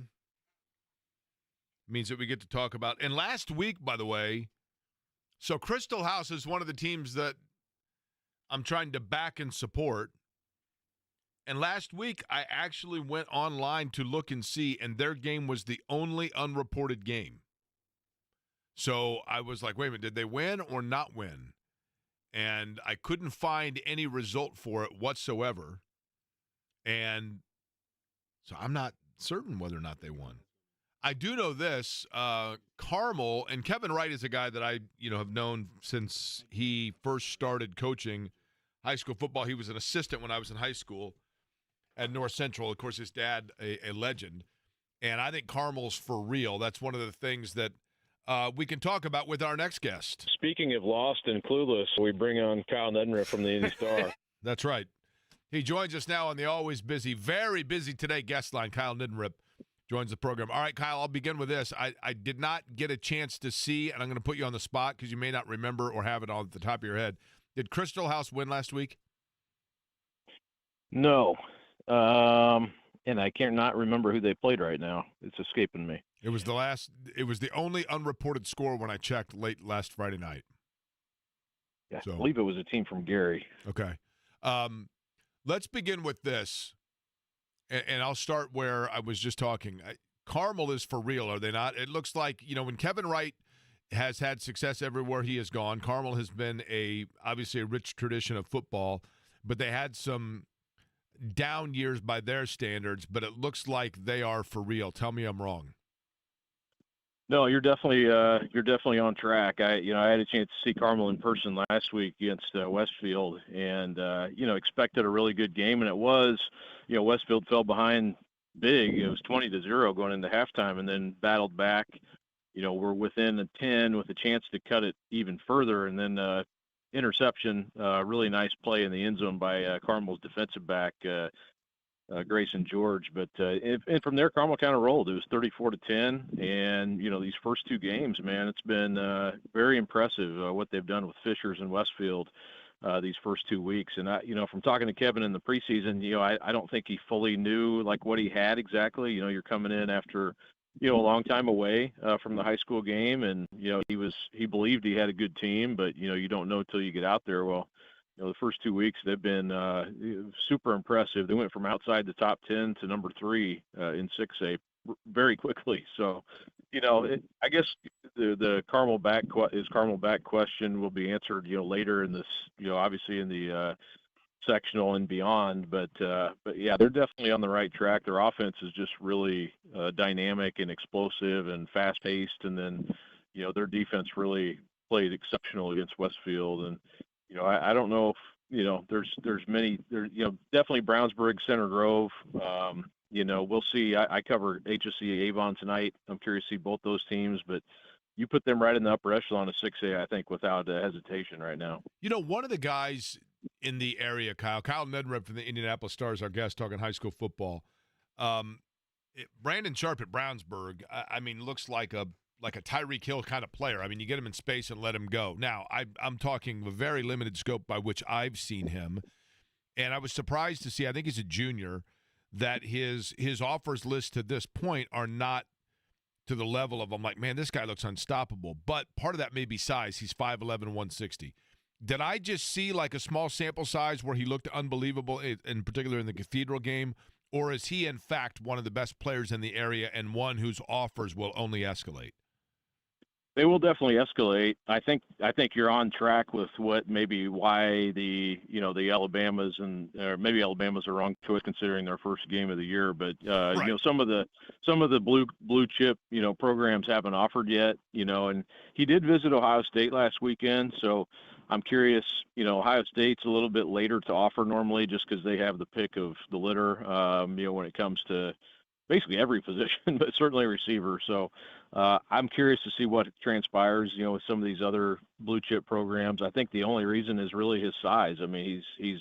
But you also look at where he'll play in college, that slot receiver probably, I would assume. And, he's so dynamic and so shifty. He's unlike a lot of players that I see on Friday nights. I mean, so I think that'll only ramp up. I can't imagine he won't have another chunk of offers that are going to be coming his way. And he had over 1,000 yards as a sophomore, so you can't really say he hasn't done it. He's done it at the 6A level. They won state. He's had 2 huge games already this season. And anytime he touches the ball, he's got a chance to take it to the house. And I've seen him play for a while. I know what kind of a player he is, and and he's got a great quarterback too, and a great team around him. But yeah, you're right about Sharp. He's a guy who can change a game in a hurry, and he's done that throughout his career so far. So I think he's only going to have more offers. If he was 6'4", 6'5", he'd be a 5-star, and that'd be over with. But he'll get his share for sure, and he's on the short list of most talented players in the state. Crystal House, by the way, tonight takes on Indianapolis, Washington. That's a game of 2 programs, the kids that are working hard and programs that are trying to get things going in the right direction, and they've got kids that are working hard to do that. So we wish the best of luck to both of those schools. I know that you had mentioned Avon HSE you're going to have tonight. What other games tonight jump out at you, Kyle, as the big matchups? Yeah, it was Christos played the homeschool out of Noblesville. That's right. That was a game that we talked about a little bit last week. But yeah, I would say some of the better games.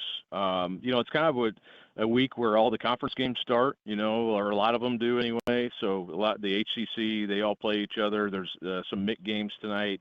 There's the new conference. You'll have a really good game tonight. Triton Central plays at Tri-West. And there's they made an I-74 trophy to go with that, so that's pretty cool. The Legends Hoosier Legends Conference is what that is. That's the first game ever in that league. So, but then out of the heavyweights, HSE, Avon, I mentioned Roncalli Chittard. That rivalry kicks up again tonight at Chittard. Interesting game too. East Central goes to Lawrence North, and that's kind of a different game. East Central's they're 4A by enrollment. They're playing 5A via the success factor. Lawrence North, very fast, athletic team, so kind of a contrast of styles a little bit there. You mentioned Brownsburg. They play Franklin Central tonight. Both those teams 2-0. And also, I'd say Scecina Beach Grove is definitely a game to watch. Both those teams are 2-0, and put up some really good offensive numbers this year. And then probably the other one would be Plainfield Mooresville in the Mid-State Conference will be a fun game, I think. And Plainfield has won the last 2 in that series after Mooresville kind of had dominated for a few years. So that old rivalry gets renewed tonight as well, the Mid-State. You mentioned that 74 trophy. Now, what they ought to do is, like, say, Pendleton Heights and Hamilton Southeastern, they should have an I-69 trophy. It's just an orange cone that they hand back and forth, right? Is that right? There's probably a lot of highways you could do that for. Yeah, you're right, but, especially right now, right? No question about exactly. it. Hey, Cathedral tonight taking on, and Cathedral does this a lot. They got Cincinnati St. Xavier tonight. Cathedral's probably the most tradition-laden program in the area. And I think a lot of times at the beginning of the year, you look at Cathedral and you think, boy, down year for Cathedral. But I'll give them credit. They kind of step outside themselves and really challenge themselves typically earlier in the year, and then that pays dividend at the end of the year. In fact, against Brownsburg, is that an example? Did we learn more about Brownsburg in that game or Cathedral, and what are we looking to learn about them tonight? Definitely. I think we learned about Brownsburg that there are, because Cathedral, first week of the season, they go out and beat Ben Davis and where they won 8-0. I know Ben Davis is young and that sort of thing, but I mean, to hold Cathedral without a point, to me, that says a lot about where Brownsburg's at right now. Cathedral, this St. Xavier game has been great for them. I mean, this has been, a game that they have gone back and forth the last several years. Really close games every year, and St. X is always a team that's ranked real high in the nation and in Ohio. So it's a great test for them. I think the key for Cathedral is just, like you mentioned, to just kind of, get better towards the end of the year. Their record is never indicative of how tough they are once they get to the tournament. And really, a little bit different this year. They'd been playing 6A. Now they're playing 5A this year. So really the game, everybody probably has circled is not even on the schedule yet. It's that New Pal game because they will likely see each other down the road in the sectional. So, and Plainfield's in there too. So you got three teams that are really strong, but probably the New Pal Cathedral game is inevitable to some extent. And you're just kind of, I know Coach Peebles likes his team. They're a good team up front. They've run the ball really well. Didn't have much success against Brownsburg, but like I said, I think that speaks to Brownsburg just has a lot of explosive players. Cathedral probably maybe not quite as many in comparison, but again, a 5A team that will get tested. They play Center Grove down the road too, which that will be an interesting game to kind of compare scores against. But yeah, I think they'll be fine. I mean, I think the whole key for them is to just get ready for that tournament run, and probably whoever comes out of that sectional, in 5A is going to be the favorite in that class. I know there's other good teams out there, but the winner of that New Pal Cathedral / Plainfield sectional is going to have a really good chance. All right, North Central, Warren Central tonight. North side, East side, advantage who? I'm going to say Warren, and I like what North Central's done. They got that big first win, and really the score last week, they played HSC tougher than they have in the past, have in recent years. So, but I'm going to say Warren. I really like the running back who has had a couple of good games. They went up to Warsaw last week and won 28-14. That Warsaw team, of course, played in the state 5A finals last year. So a good program, went on the road and won. They're playing some different quarterbacks, kind of mixing some guys in. But Keon Thomas, their running back, he visited Purdue last weekend. He had a $172 last week and 3 TDs. He's really played well against Center Grove. He's tough. So I give them the slight advantage. But North Central, Javen Brooks, definitely a name to know for the Panthers. He had 3 catches for 94 and a touchdown last week in that loss to HSC. So North Central obviously very young still. I think their best football's ahead of them even in coming years, but laying the groundwork, I think, for a turnaround for that program. I said, come on, when you said Warren over North Central, but I think you're probably right. I'm realistic to it. But nonetheless, I think it'll be a good game. What's that? Yeah, I think it'll be a good game. I do. I think Warren, they're young too in a lot of places and inexperienced. So you got a little bit of that on both sides tonight. Kyle, appreciate it. Avon HSE is what you got, right? Yeah, I'll be out there Friday, and we'll see what happens. Should be a great game. I appreciate it. Kyle Nedrip joining us from the Indianapolis Star. We talked about Cathedral. One of their proudest alums is Kevin Bowen. You hear him in the morning. You're also going to hear him next.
Speaking of that Colts-Dolphins game, you heard me mention it a couple times earlier.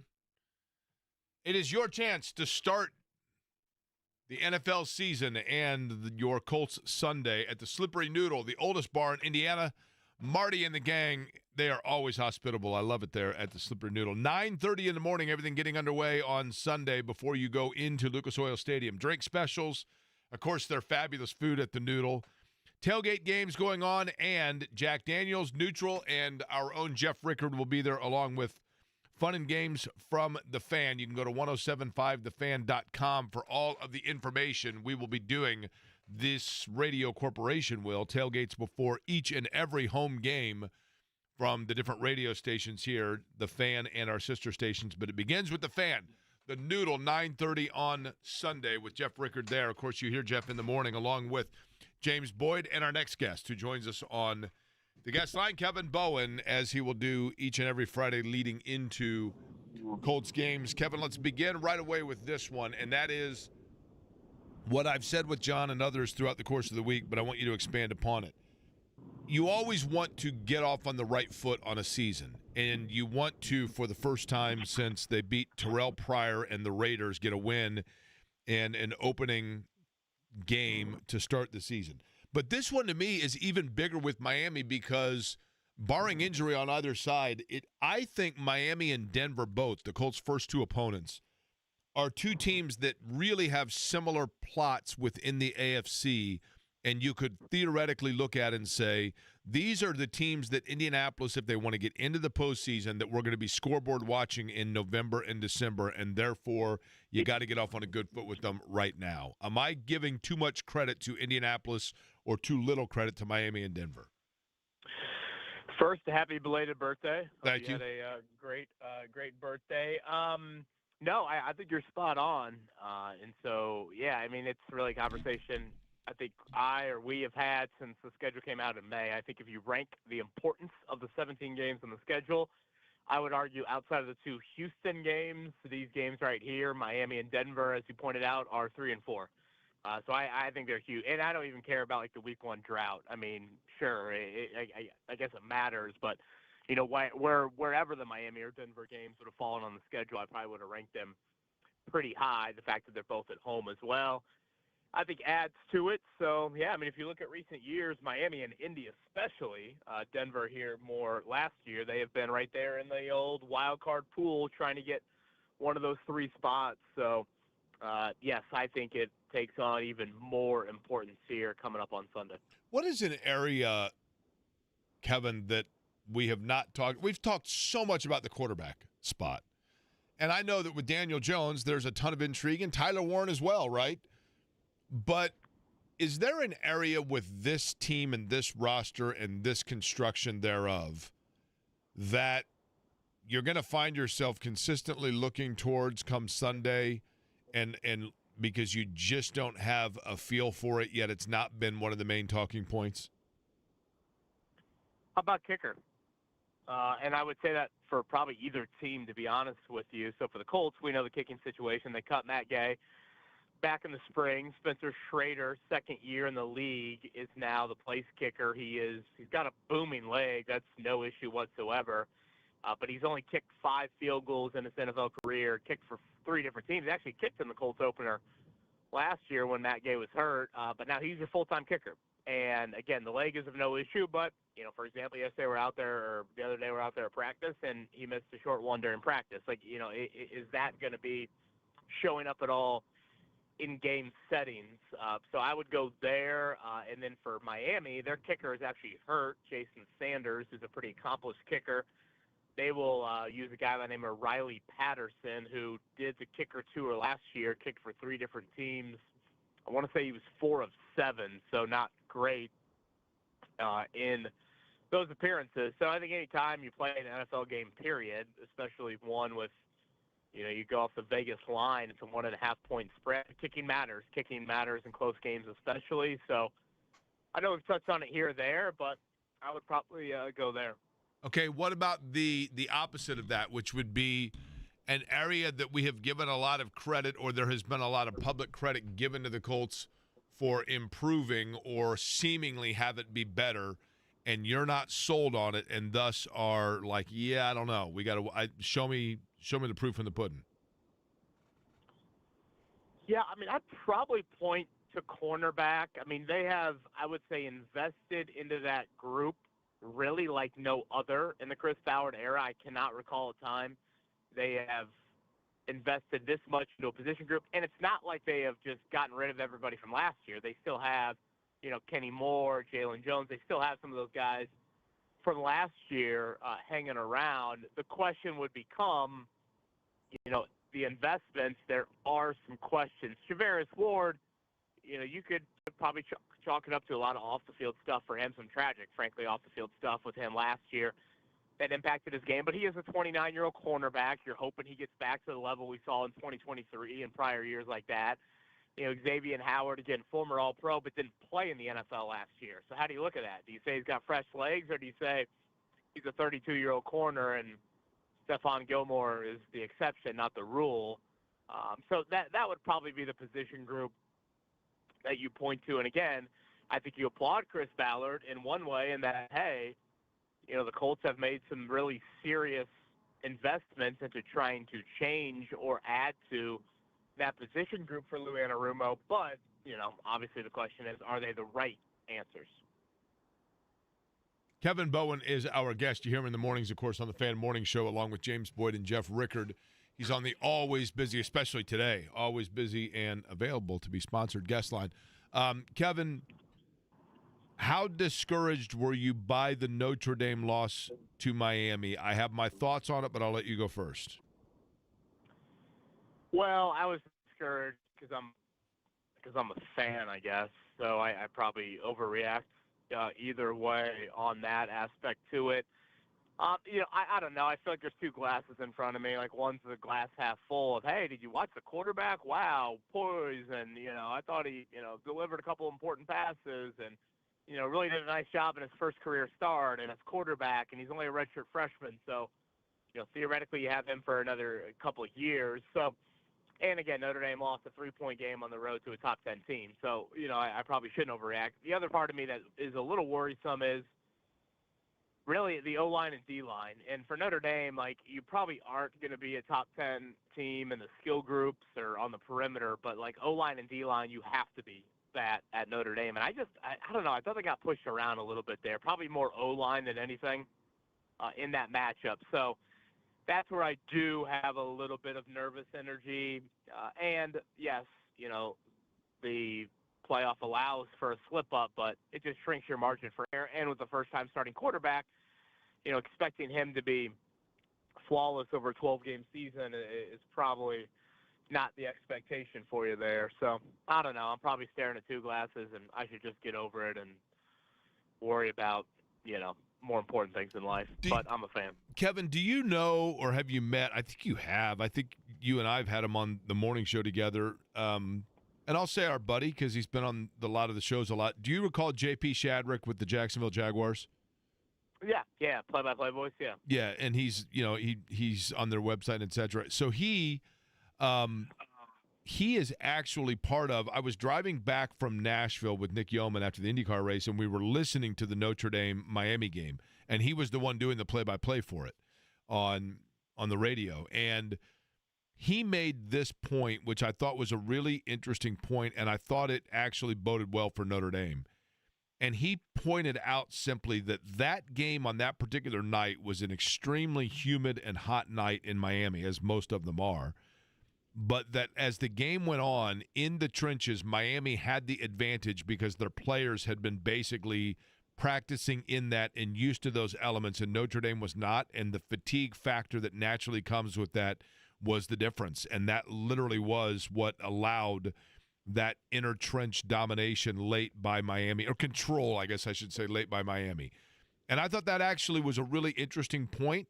Do you think that's giving Notre Dame too much credit? No, I think that's a fine point. I mean, like, if you just want to live in the bubble of the loss itself, again, it's a 3-point road loss in, kind of wild, I shouldn't say wild, but just, different weather you don't typically have against the top 10 team. Like, I don't think it's probably stupid of me to overreact to that. I think I don't know. I'm probably living in a bit of a world, Jake, of like, how does Notre Dame win a national title? Which honestly, credit to Brian Kelly first for getting Notre Dame back on solid footing, and then credit Marcus Freeman for like creating that question of like, wow, that's actually a realistic question. When for Notre Dame, it really hasn't been for quite a while. So that question for me revolves around, all right, you need to get home field and get the bye in the playoffs. So you got to be a top 4 team, and that's where I think Sunday's loss stings for me. It's like, man, if you run the table, I don't know, maybe you can get back up in the top 4. But, last year the Northern Illinois loss, albeit different than the Miami loss, Notre Dame got, I think, the last home playoff spot. Maybe it was the second to last. I think Ohio State might have been the 8th seed. Notre Dame was the 7th seed. So they still had a home game, but they had to win 4 in a row. And I think as you saw the playoffs evolve, they're arguably their best defensive player, gets hurt in the IU game. Jeremiah Love gets hurt against USC in the final game, kind of re-aggravates it during the playoff run. Like, you just need a lot of things to go your way. And for me, I view it as, hey, you need to get 3 home games. Or I should say you need to be in the 3-game realm of the playoffs, having the first game at home to try and create that run. Whereas the loss to Miami, plus probably another loss at some point in the year, yeah, Notre Dame can still make the playoff, but are you the 11th seed where now you're going to whatever, the equivalent to Ohio State last year in round 1? You're Tennessee or, something like that, or you're the Penn State opponent going to Happy Valley. I just think that creates more of a daunting, run to trying to get back to the national title game and obviously trying to win it at some point. Is your son still picking games? He is, yes. Posted it last night. Yes, he has made his pick. And he is how old now? He will be 3 on Tuesday. Okay. So at what point do we enter into the realm where he's no longer picking games based on helmet picks, but because he's crunching numbers?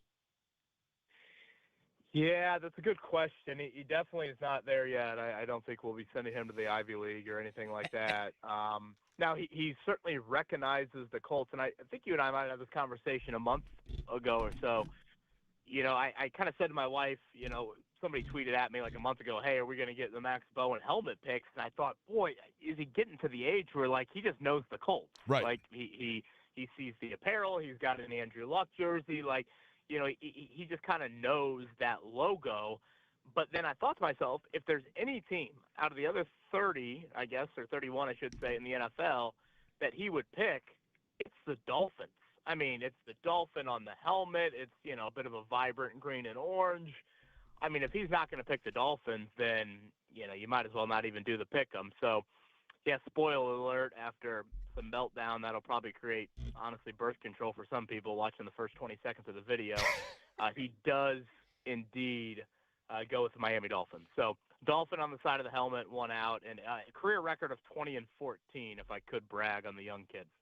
Kevin, I think, by the way, Matty Bowen contributes to this pick of the Dolphins, by the way, because he didn't want to have anything to do with the pick, and then all of a sudden she goes, hey, you know what animal this is? And then he gets all giddy for a dolphin. And he goes, okay, yeah, can I do this? Well, I will alert her that you are blaming her for the dolphin pick there. Not blaming her for the meltdown, though.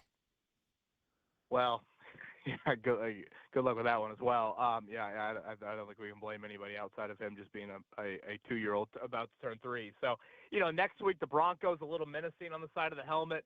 Will it have the same, visceral reaction?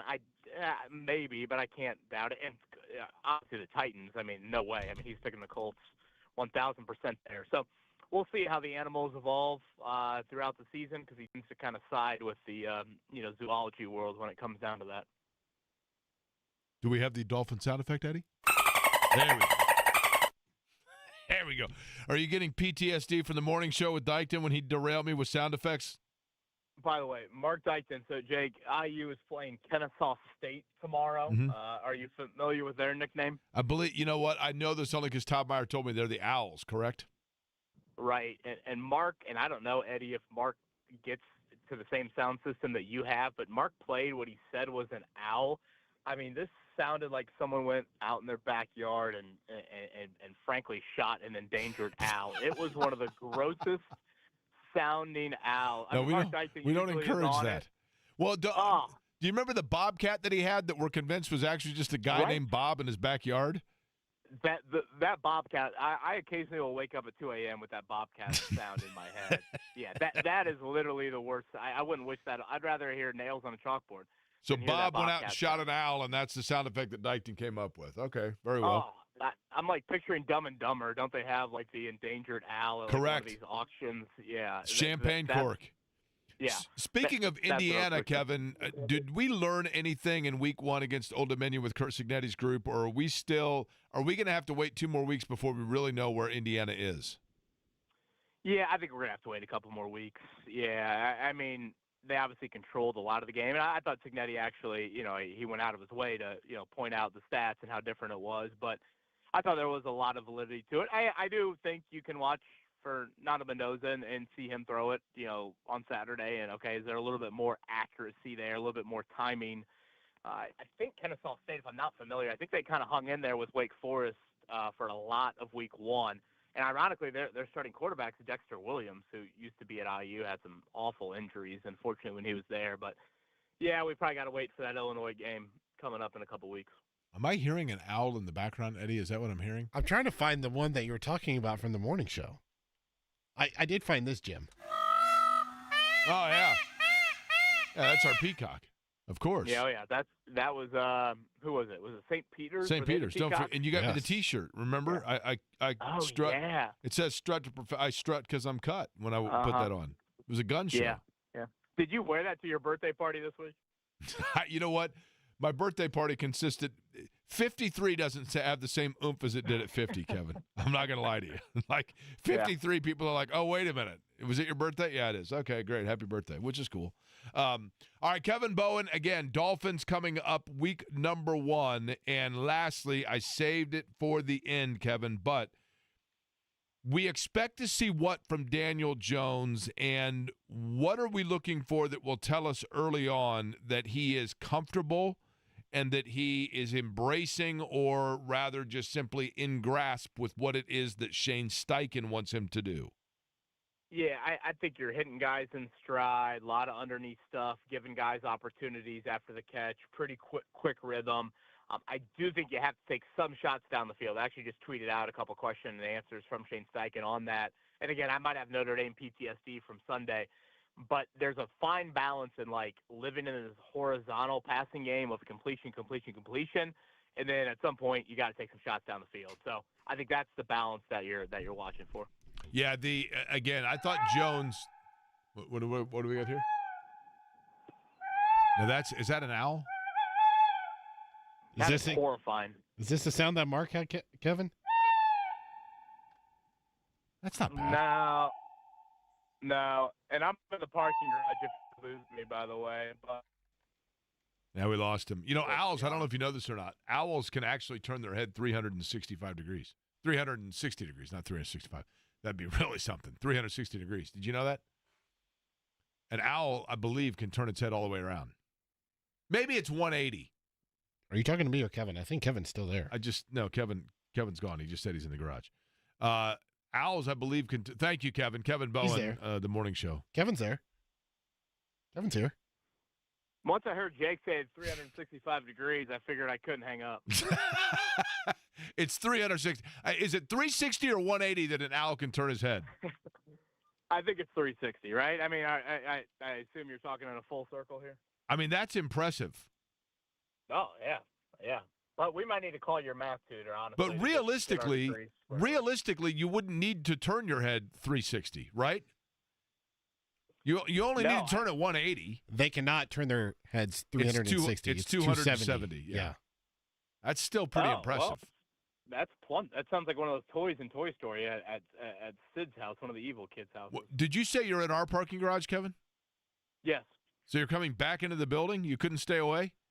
Yeah, I know. I wanted to come in and wish you happy birthday in person. You couldn't Happy come belated 30 birthday. minutes earlier and just do this in person? I was leaving the Colts complex. I was trying to time it up with the drive. I don't really have anything to listen to. I figured, all right, let's. I don't have anything to listen to, he says. We had a Okay. fantastic interview with Johnathan Edwards. You could have Jonathan Edwards was an excellent interview, Kevin. I encourage you to go back after John's show and listen to it in podcast form. He was great. That was I said this to Eddie earlier in the week. That was a great idea by you guys to have him on because That's all Eddie. A couple combos with him in the locker room, seems like a really good dude, and obviously a little bit of a local connection. And yeah, always fun to talk about guys that have a hell of a story, frankly, and aren't number 1 or 2 on the roster. Listen, I'd love to take credit for it, but it's like Roy Kent said after they won a game in Ted Lasso, and he said, "No, that is all night." That was all Eddie on that one. That was not a bad Roy Kent, if you don't mind me saying so. Kevin, appreciate it. Have a good weekend, all right? Yep, have a great weekend, guys. Kevin Bowen joining us on the program. It's a Oi. Friday. What's that? Oi. Did you watch Ted Lasso? Oh, yes. That was all night. I can't repeat his favorite word, though. Oh, I mean, that's what makes him great. Roy Kent, and I don't know if you know, but Roy apparently Kent. the comedian that plays Roy Kent, he's a writer for the show, and they couldn't find anybody to play Roy Kent. And then finally he kind of broke into character and like, whoa, wait a minute. Do that again. Yeah. Eddie is all geared up in his Johnathan Taylor jersey and his Colts hat, size 9 and 3/8. It's a Blue Friday, Jake. Come on now. And for that reason, I'm wearing blue. I just took it off because it's a sweatshirt and I was warm. It is for that reason he's wearing the blue. That means it is a Friday. And it's Friday. It's the bottom of the 2 o'clock hour. And you know what that means. It means it is time for a Franciscan Health Feel Good, Good for the Heart story. And I've got one coming up. We're going to remind you about some heart health as well. We'll do it all next.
You know, it's really interesting. You just heard Nick Saban, if you were listening to that spot, saying that, every second counts. Preparation. Which actually ties in for this segment of our Franciscan Health Feel Good, Good for the Heart Friday, in terms of every second counting and always being prepared. Let's begin with the preparation part. And I get it. You folks are gonna hear me say this probably every Friday, and I totally understand that eventually it feels to you like a broken record. Feels to me like saying it sometimes. But all of us, I think, at times, you ask yourself, it's like Forrest Gump. I think, didn't he ask his mom, he says, what's my purpose, Mama, or what's my fate? And she says, you're going to have to figure that out on your own.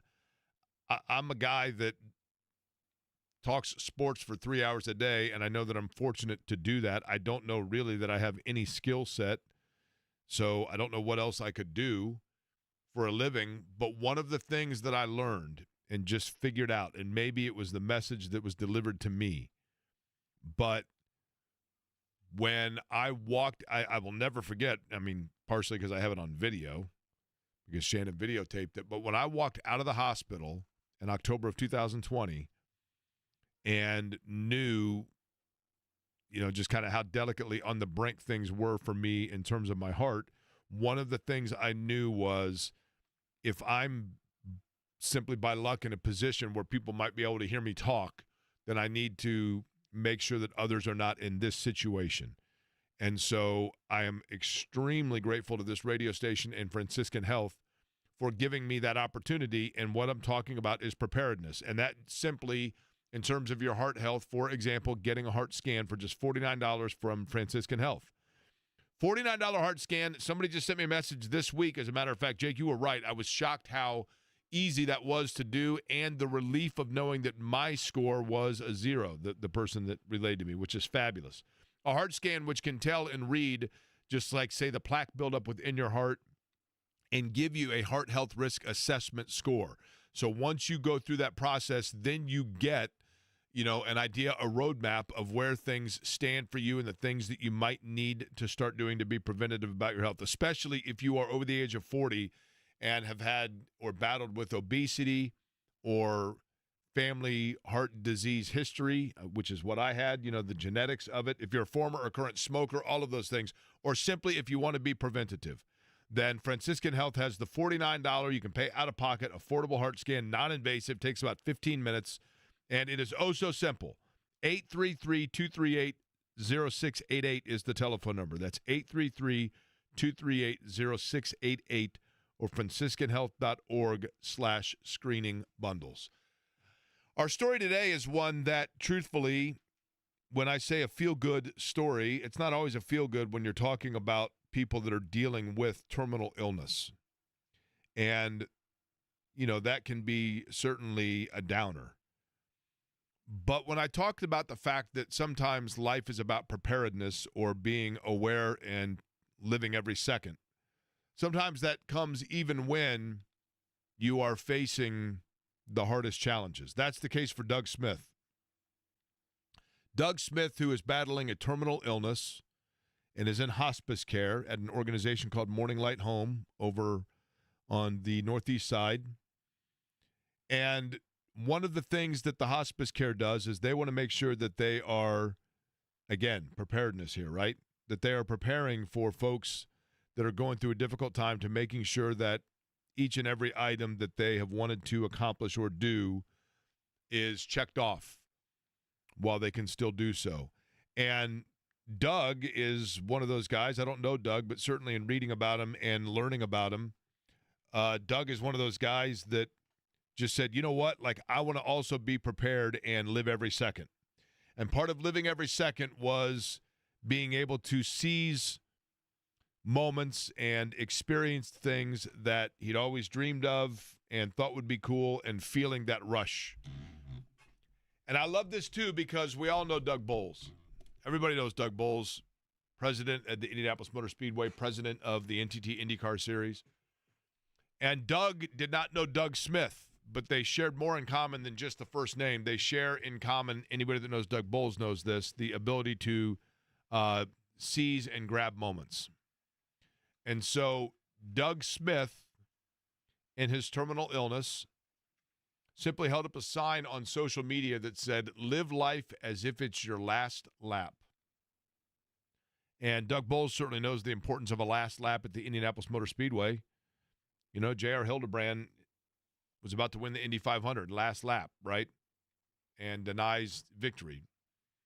And Joseph Newgarden, last lap, makes a pass Pato O'Ward. Last lap's pretty important in the Indy 500. It's important in life, too, because you want to make sure, and J.R. Hildebrand, that's maybe a bad example because he's a super good dude, but looks at it and knows the importance of, in that moment, you know, he put himself in position to come back and run more races. But Doug wanted to live life as if it was his last lap. And Doug Bowles saw it and heard about it and said, what is it that we want to do? And Doug Smith let him know, I have a love of racing. I have a love of racing, and Doug is a widower, and so too did his late wife have a love of racing. So what he wanted to do while he was still, from a health standpoint, able to do so with his terminal illness was simply take a lap around the Indianapolis Motor Speedway. So Doug Bowles found out about it. Doug Bowles arranged it, and Doug Smith, with Doug Bowles driving, did a lap in excess of 100 miles an hour around the Indianapolis Motor Speedway, and then got out and got down and kissed the bricks. Because in that moment, Doug Smith realized that it wasn't necessarily about, at all times, like where you're necessarily going, but rather taking advantage of where you are and squeezing that in. And my motto has always been squeeze the juice out of life. And I can appreciate, respect, and send a tip of the cap not only to Doug Smith for having that zest for being able to still pursue and do those things and live in the moment, but also Doug Bowles for facilitating it. And you never know, and in Doug Bowles' case, I think Doug knows this because I've been around him and I've seen it firsthand.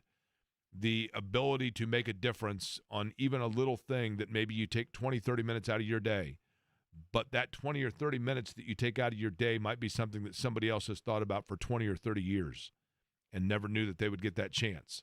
And you just never know the impact that you might have. You never know the impact you might have, and in every single day when it's just about taking advantage of every single second, finding the right way to do it and sharing that and helping others in their moment of preparedness and their moment of squeezing it in is important. And I commend both Dougs, one for fulfilling someone's dream and the other for having the zest to pursue theirs. So kudos to both. Again, Franciscan Health, $49 affordable heart scan. 833-238-0688 is the telephone number. That's 833-238-0688, the telephone number. I loved something that happened on the show today that was unexpected. Serendipity, one of my favorite words. And we had a serendipitous moment on this program earlier today, and I will explain what that was next.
So I mentioned earlier my favorite word, serendipity.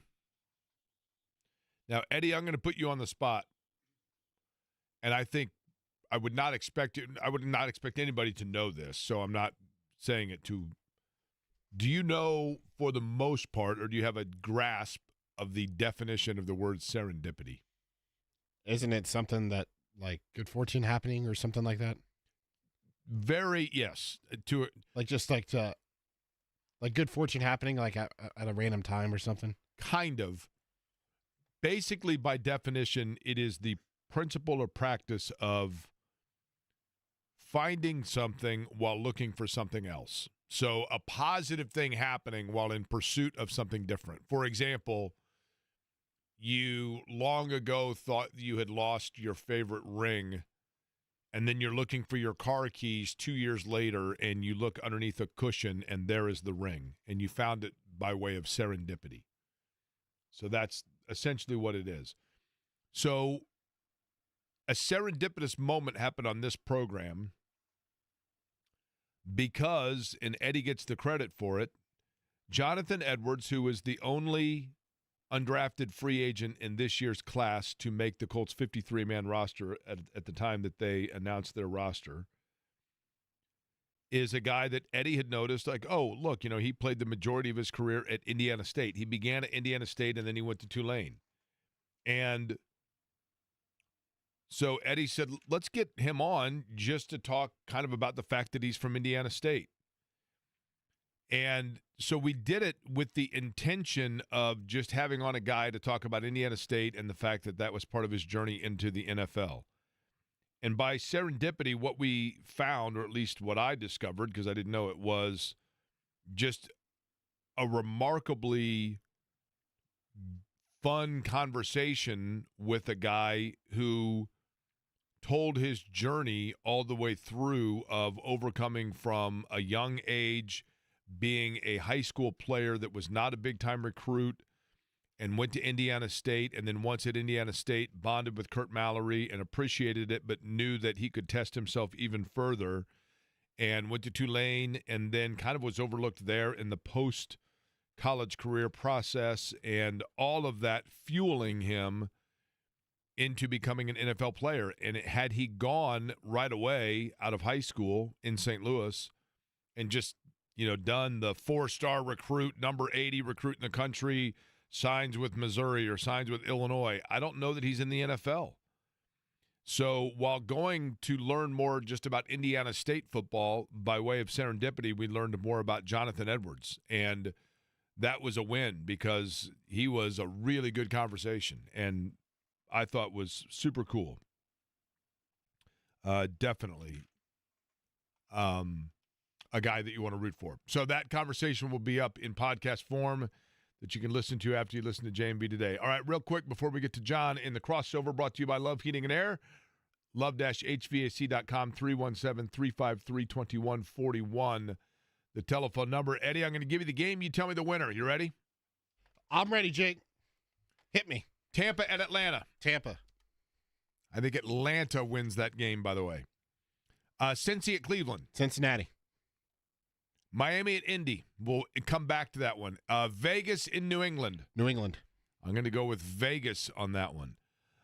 Arizona at New Orleans. Arizona. Pittsburgh at the Jets. Yeah. I'll go Pittsburgh, I guess. Okay. The Giants at Washington. Washington. Carolina at Jacksonville. Jacksonville. Tennessee at Denver. Denver. San Francisco at Seattle. Seattle. Okay, I think a lot of people are on that because I think San Francisco is going to be down. Detroit at Green Bay. I will go Detroit. Interesting. Okay, I'll go Green Bay in that one. Houston at the Rams. Rams. Baltimore at Buffalo. Baltimore. Minnesota at Chicago. Give me Minnesota and J.J. McCarthy's first start. I'll take. What about tonight's game? I'll take Chicago in that. Kansas City, Los Angeles. I'll go Chargers. Don't the Chiefs usually drop their first game and everybody freaks out? I think last year they won, but I'll go Chargers. JMV joins us. He is at, you said Taylor's, right? Yeah, Taylor's Pub in Nora. That's a great spot right up there, right near North Central, 86th and Westfield, essentially. JMV joins us. John, man, that's a great location you're in today.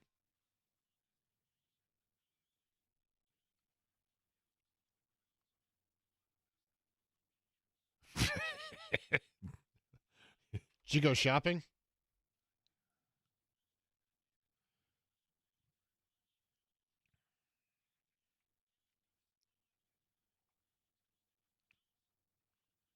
Yes, sir.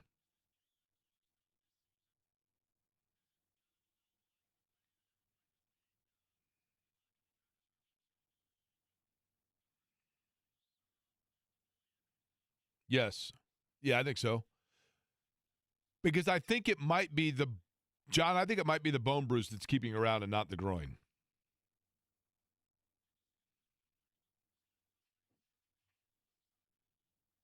That's fair. By the way, right across from where you are, there's a car wash now at 86 in Westfield. That used to be the Steak and Shake where myself, Scott McConnell, Chris Farkas, Mike Byron, Dewey Williams, and Chris Prosser got a lifetime ban. Yeah. So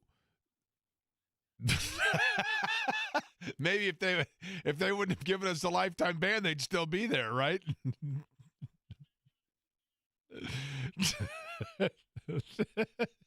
Yeah. The guy said, we have your picture on surveillance and you're never coming back. And it was because a lady was smoking a cigarette this tells you how long ago it was, in the non-smoking section. And one of the guys that I mentioned, I won't say any names, called her a, quote, purple troll. And all hell broke loose.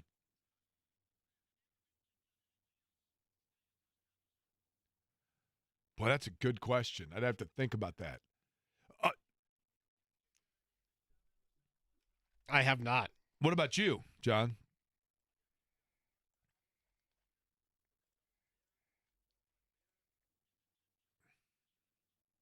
Oh, that's cool.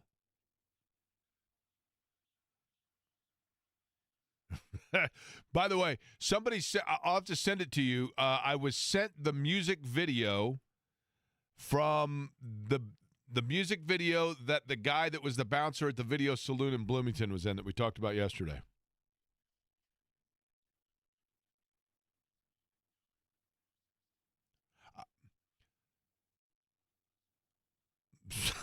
Somebody was cheap, I guess, right? All right, so who's on the big show today?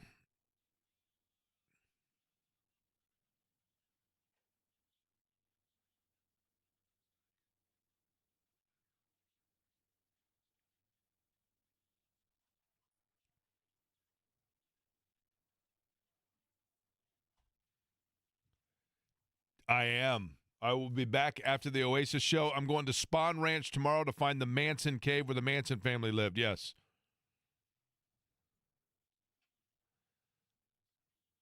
No, Squeaky is still alive. She's in upstate New York, allegedly. I believe Leslie Van Houten, Patricia Carmichael. I think Leslie Van Houten is the one that passed. Patricia Carmichael is still alive. By the way, The Fights is the name of the band, and the song was I Ain't Playing. That's an 80s video from the guy from the Video Saloon. Yes, yes. I'm sending it to you right now. I'm sending it to you right now. Yes. So tomorrow I will be at Spawn Ranch checking out where the Manson family hung out, and then I'm going to the Rose Bowl to see Oasis, and then I'll be back for probably the second half of the Colts-Dolphins game coming up on Sunday. Tailgate 9:30 in the morning with the fan at the Slippery Noodle, and John is out at Taylor's Pub in Nora right now, and we will throw it out to you. All right, John, have a good weekend, all right? All right. JMV is up next. Thanks again on a loaded show. Yes, Eddie. We forgot. You said we'd come back to it. Colts-Dolphins predictions. I'm going to tell you right now. The Colts are going to win the game, and they're going to win it 20-17, and I don't even need to do a total deep dish on that to tell you that the Colts are going to win. But if you do want a deep dish or any sort of pizza, how about the family value meal? Family deal at Chicago's Pizza. I'm talking about a medium pizza. I'm talking about the breadsticks that come with it. All available at Chicago's Pizza for the price of just $35 in it. You can feed your entire family. And I mean, you don't want to go out to some lame place. We have a gift card to Chicago's Pizza right now. You've heard me talking, and you'll hear me talking all week, upcoming this week, about their family specials. But right now, caller number 3, because I think the Colts are going to win by 3. I said 2017. We'll go caller 4. It's going to be 21-17. Colts are going to win 21-17. Caller 4, we will get you a gift card to Chicago's Pizza, 17 Central Indiana location, chicagospizza.com. Eddie, your pick for the game is? I went Dolphins 26-20. Eddie's even wearing all his blue. Mm-hmm. I was the only one to pick the Colts last week, or one of those games last year when they won, and people gave me props for it, and they did. I was the only one that got it right. And then I was wrong for the rest of the year. All right, John's up next. He will be with you until, 6 o'clock tonight? Is that right, James? 7 o'clock tonight. Colts Happy Hour. John's up next from Taylor's Pub. Thank you for listening to Query & Company.